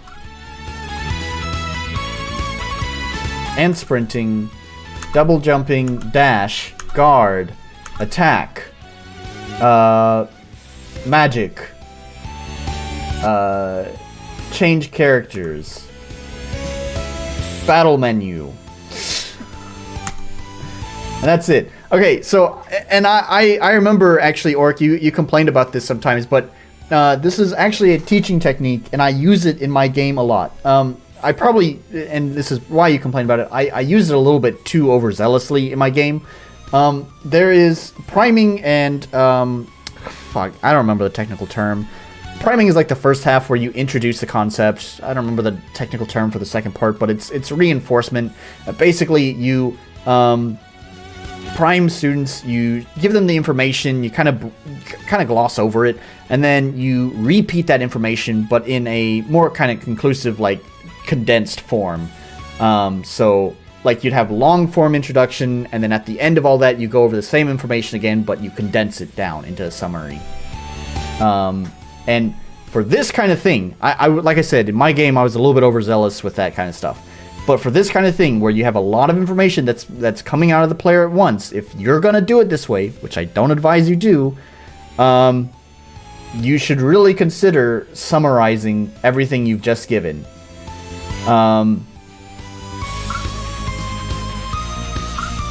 Yeah.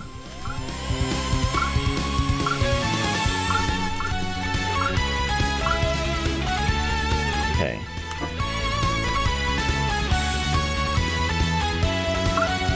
I don't even want to go into the in-depth about arts, because I just don't want to do more tutorials. But then I'm not going to know what the fuck to do. Alright, let's just do it. Art categorized into 3 groups. Ground means art can be performed on the ground. Aerial means it can be performed in the air. Magic can be performed on ground or air. Okay, I actually, honestly, if I just don't give a fuck right now. I just want to play the fucking game.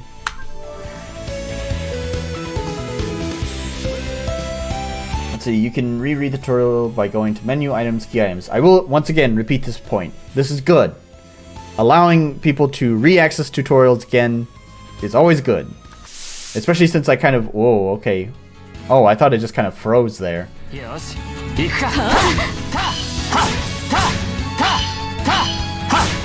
Thrilling. Thrilling.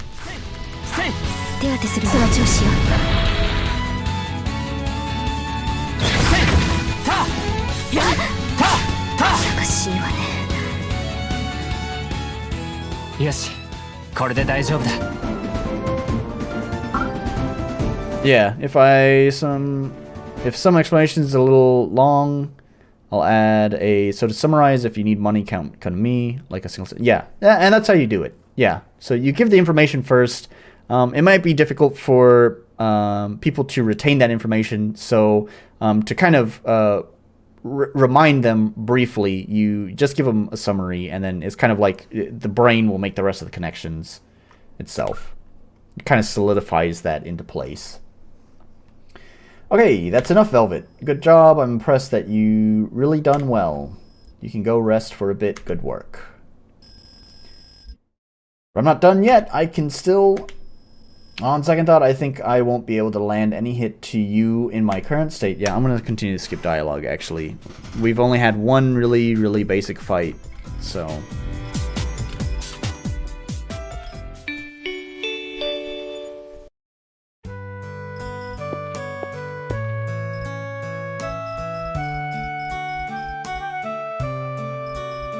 Not the biggest fan of visual novels.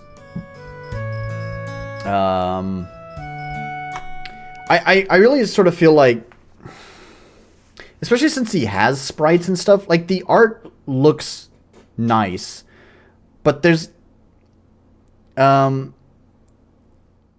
art looks nice, but there's nothing really happening that's dynamic or interesting. I would almost honestly say even just using your regular walking sprites without any additional like animation sprites or anything can still be more interesting. I've talked about this, I think I'd mentioned this to Fortuna. I was talking to him about making his game's cutscenes more interesting. And one thing I had mentioned is like I do feel pretty proud. I feel like my cutscenes in my games can be pretty entertaining, and that's because I do feel like I put a lot of direction and thought into how they play out. I don't just have NPCs staring blankly at each other. I do what's called blocking.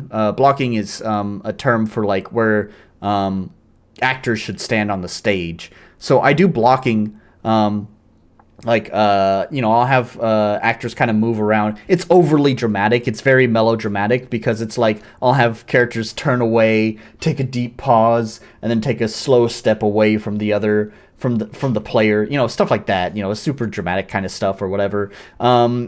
I have them do jumps and whatever. And then also I have the camera be very active. I constantly shift the camera back and forth between the player and the speaker.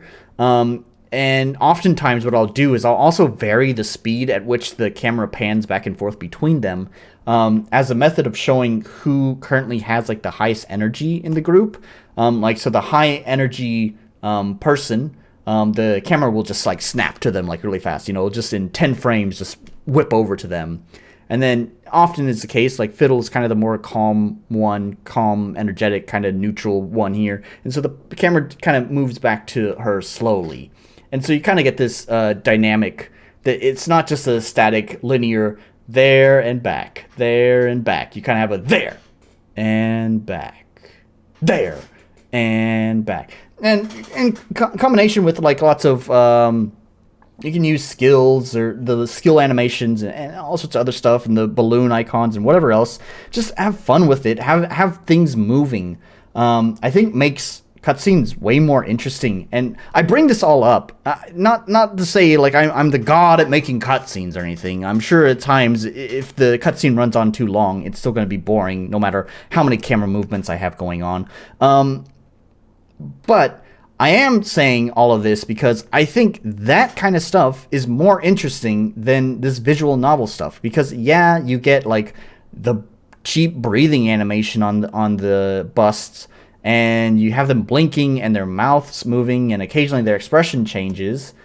But for the most part, you're kind of just looking at the same thing, and you don't really have a lot happening. You kind of have sound effects that are there to kind of pantomime things that are happening, like someone getting hit. It's not someone actually getting hit, it's just like bumping JPEGs together and playing a sound effect. You know, it's at least with like, you know, sprites, you can have the sprites collide. You can play a little, you know, attack animation. You'd get the sound effect with the attack animation too. And then you could even have like, I don't know, have the sprite play like a damaged, or change to like a damaged sprite or something like that. So it looks like they actually like got hit or knocked over or something like that. I don't know. This is just my opinion about visual novels. It's not very stimulating. You often find yourself just kind of staring at the same shit just constantly.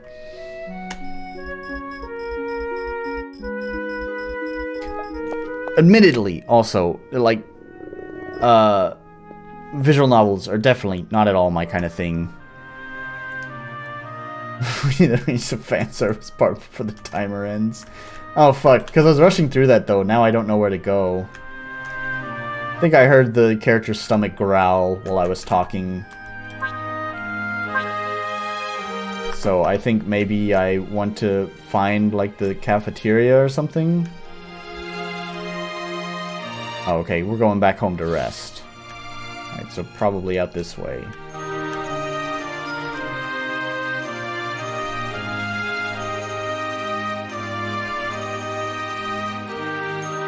It's funny that they don't have arrows here. What's with that inconsistency? There's no arrows on that part.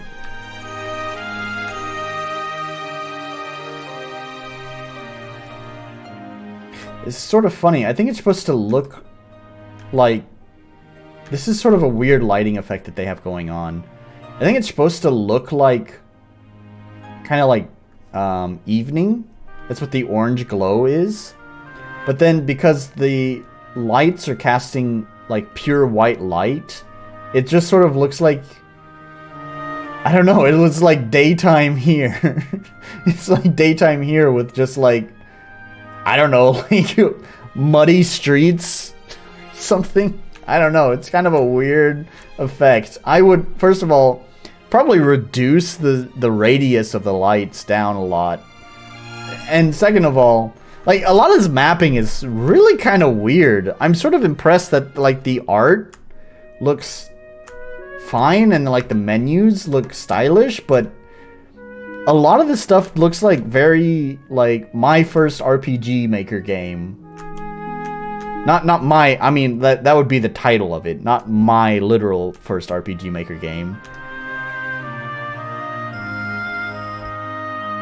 Like, the project would be titled My First RM Game.RPG Project or something like that.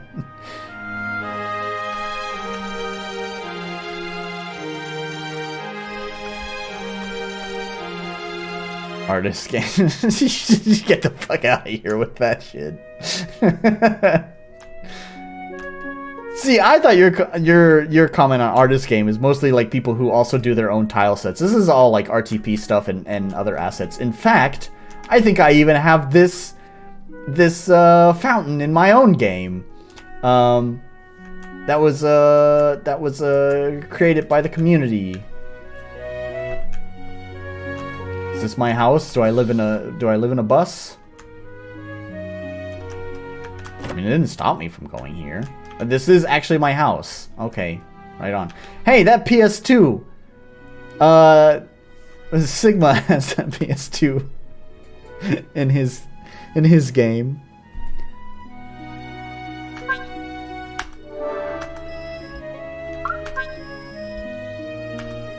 I think I wonder if it's just a lot of Mog Hunters stuff, because this is kind of the thing. I sort of find this might be considered heresy too, since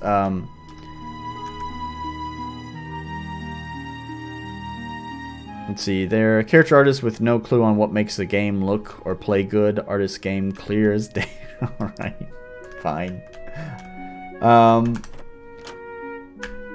I have a hot take on Mog Hunter that I know they're kind of like next to Yawnfly, they're kind of like the darling, but I honestly find, like, I think the plugins could be used in a useful way, just like Yawnfly's stuff, but a lot of people use just the default stuff that Mog Hunters kind of comes with, and I honestly kind of think Mog Hunters like default battle UIs are actually really kind of ugly. There's just like a lot of shit thrown on screen that looks posh, but it's not really well considered.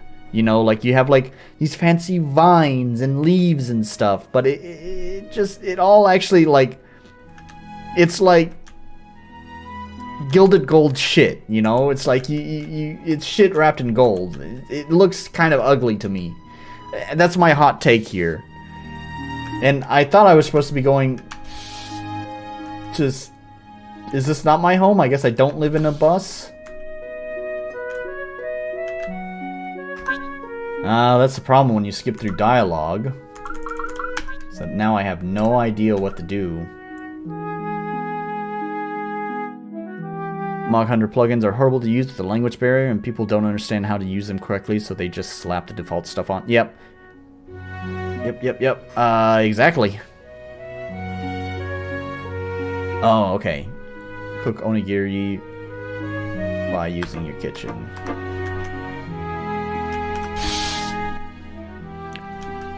Or, well, they may not be artists making an artist game. Let's cook.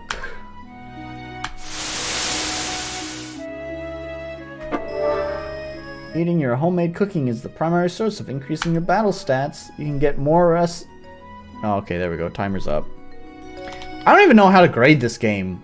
Like, we spent just a lot of time. Oh, Wrath of Wood, nice to have you join me, just as I finished the last game. I don't even know how to grade this game, right? Because we spent most of the time just skipping through dialogue. We had one tutorial fight, which, I don't know, it was just mash the Z button over and over again.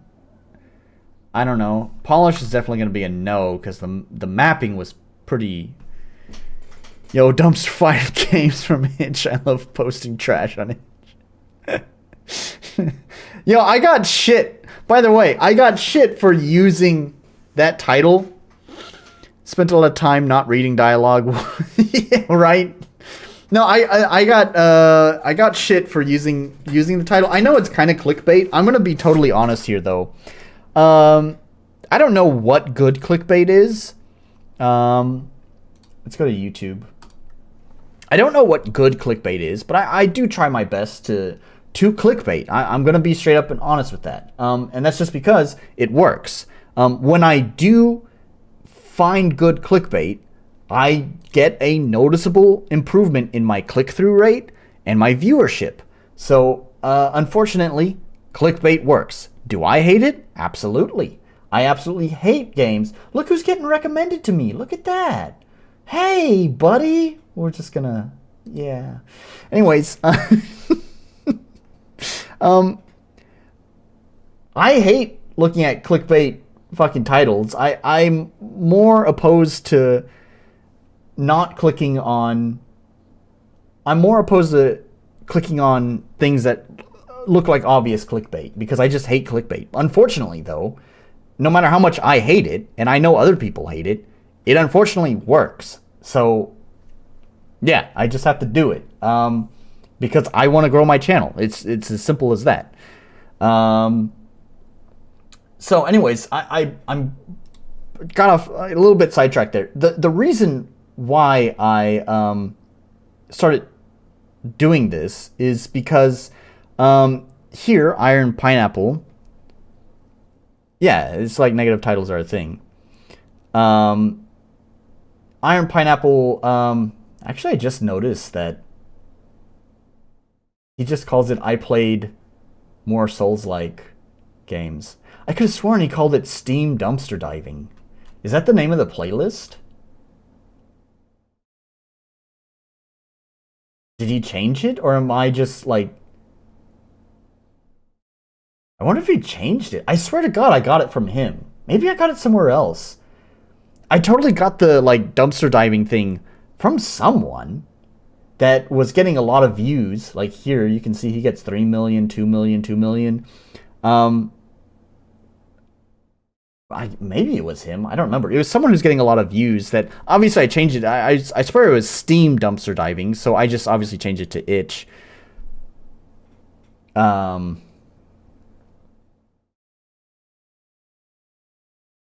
Thanks, Wrathwood. Anyways, glad to know you don't give a shit what I call my streams.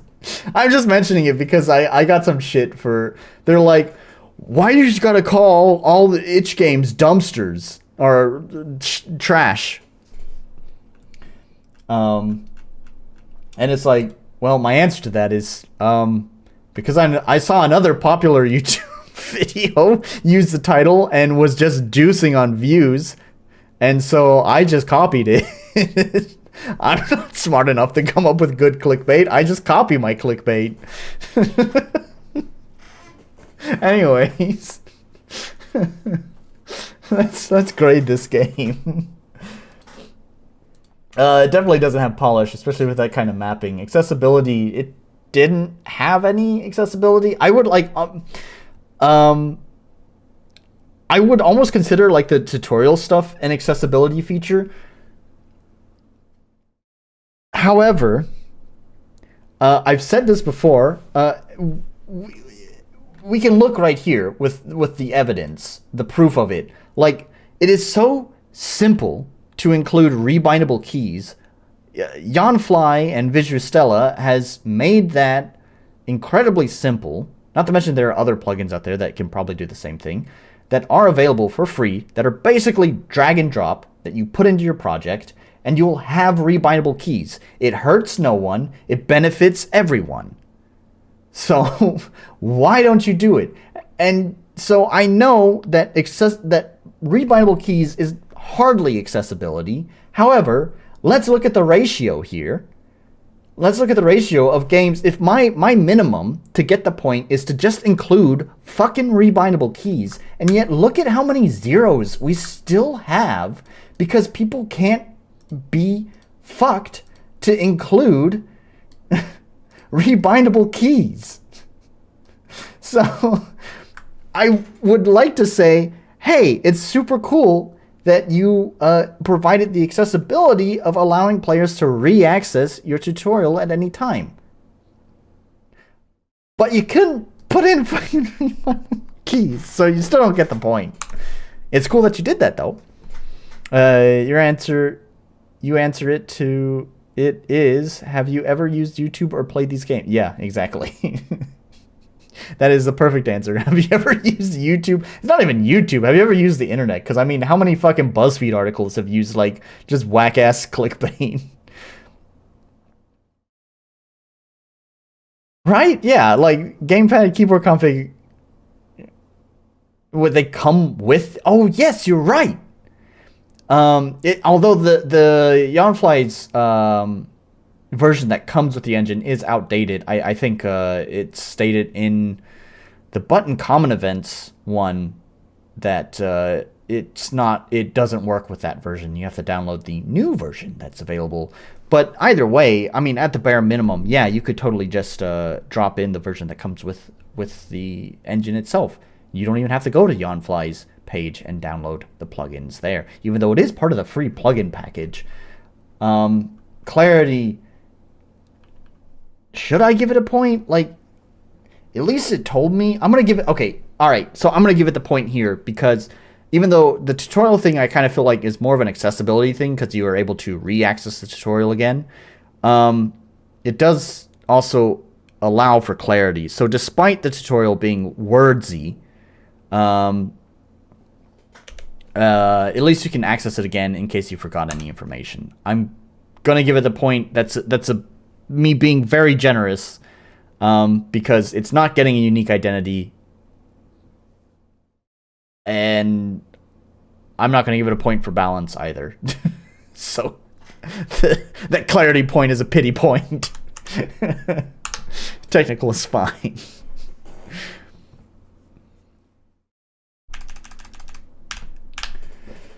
So there we have it. Those were the 4 games that we played today. How did we do today? Not great, actually. We had 3, 3, 1, and 2 on our total scores. Oof.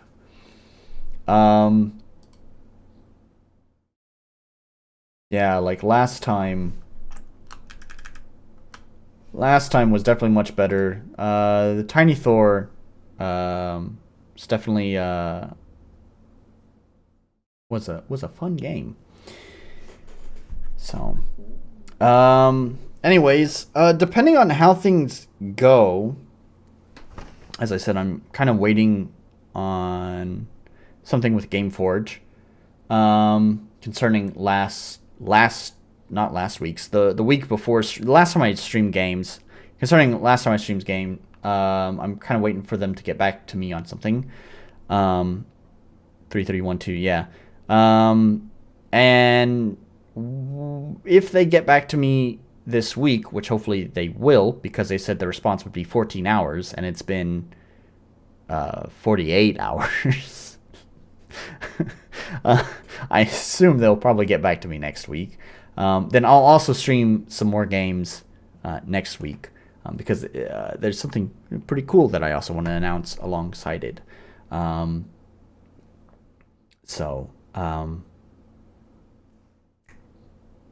Yeah. Guess that's that. Felt like there was something else I was going to say about that, but I guess it doesn't really matter.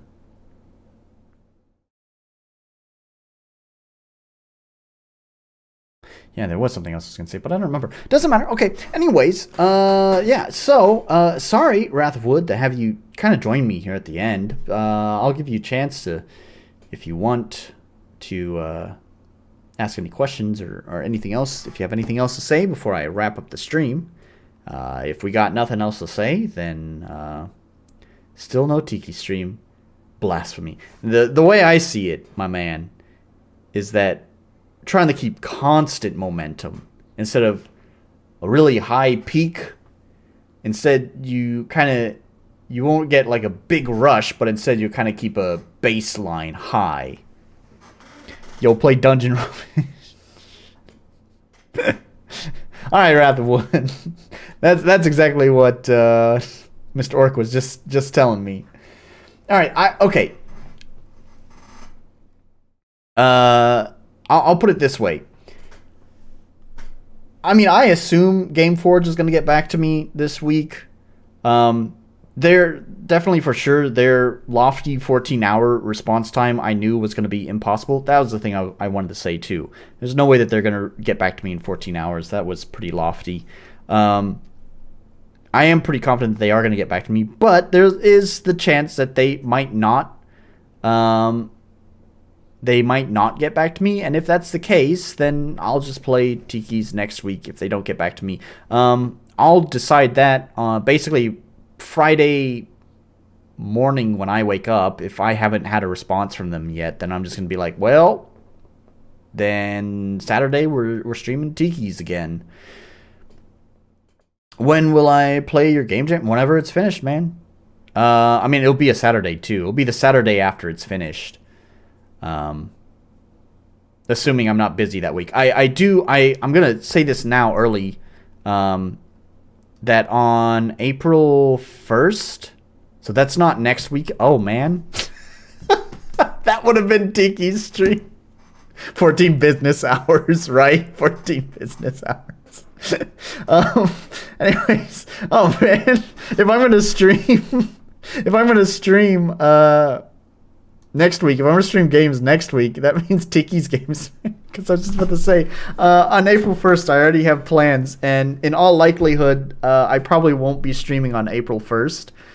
That's not, by the way, that's not an April Fool's joke. This is not an early April Fool's joke. This is serious.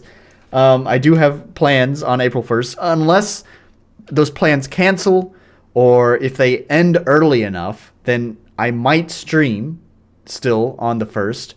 But in all likelihood, I'm not going to be streaming on the 1st. So, I don't know, Tiki's might be until the 8th. But of course, then again, if you have finished your Game Jam game by that time, then maybe I'll play your Game Jam game on the 8th, and Tiki's wait another week. It's going to be like 3 months before I finally get around to your game. Because I think I promised I'd play your game back in February, and here we are in the middle of March, so... It'll happen, I promise. It might be a long time.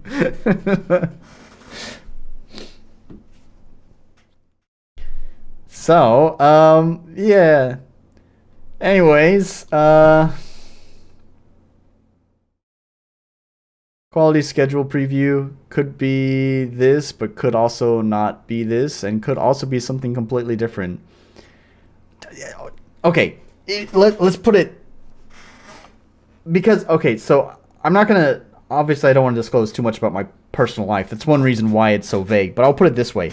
I'm going to have... I have plans to have dinner with some friends. It is just dinner. So there is the potential that we will just eat dinner and that'll be that. But also, I'm saying it's 90% likely that it's not going to happen because... anytime I go out with these friends, we usually have dinner and then go to a bar, and then after we go to the bar, we then go to the convenience store and pick up some drinks, and then go to the park, and then it's usually 12 o'clock by the time we're getting home, and we're also a little bit drunk. So it's 90% likely that I won't be able to stream because I will be with my friends. There's a 5% chance it could just get canceled. That happens. Life happens. And then there's a 5% chance that we just have dinner and that's the end of it. And I come home and I still have the whole evening to myself and I will have time to stream. Look at you having friends. You're not part of this community anymore. Believe it or not, I do have friends. I will admit, a lot of my time here in Japan has been a pretty lonely existence. I do have some connections, and some friendship in Japan is kind of weird. It's never very like tight knit, and especially with gaijin, it's very rare for Japanese people to have like kind of a close friendship with someone. But I have had some connections here or there. But I will admit that these folks that I'm meeting, are kind of newer friends. There's a local bar that the guy there is really nice. He doesn't really speak a lot of English, but he's really interested in talking to me. And he's like, oh hey, there's this French couple that come here all the time, and so he actually introduced me to this French couple that actually just moved to Japan not so long ago, and we got along really great. So these are my new friends that we are gonna have dinner with. But I have gone out. In fact, actually, just earlier this week, I went out with them to have drinks and dinner. Then too. This April 1st that I was talking about is kind of a special day, again, for more personal reasons. That one I don't want to talk about why April 1st is particularly special. But either way, that's kind of this past Wednesday when I went out with them was kind of a spontaneous, like, hey, just got off work, how about some drinks? It's like, yeah, sure, man. This April 1st one is a little bit different. So anyways, yeah, I do have friends. But these are some newer folks that I've made friends with. So, anywho, do we have any other questions or comments or aspirations, hopes and dreams? And you think I can help fulfill? I can't fulfill a lot.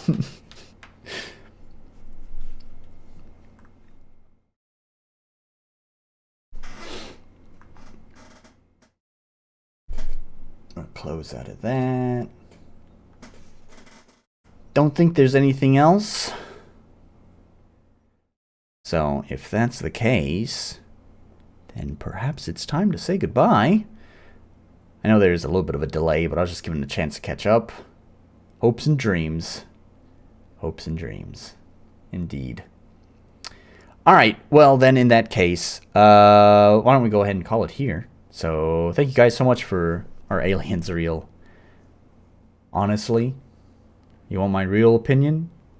Yes. But we will probably never meet them. So there you go. Anyways, yeah, so thank you guys for joining. We also had earlier in the stream had quite a few guests that were here. Let's check my YouTube stats before going. Maybe they're still here just doing game dev stuff in the background. Actually, it says I only have one concurrent viewer, so I guess either Orc or Wrath of Wood has apparently disappeared according to YouTube. So yeah, anyways, I wouldn't trust those stats. So anyways, yeah, it was a good stream. So thank you guys so much for joining, and have yourself a good week. Bye. Oh, that was stop recording.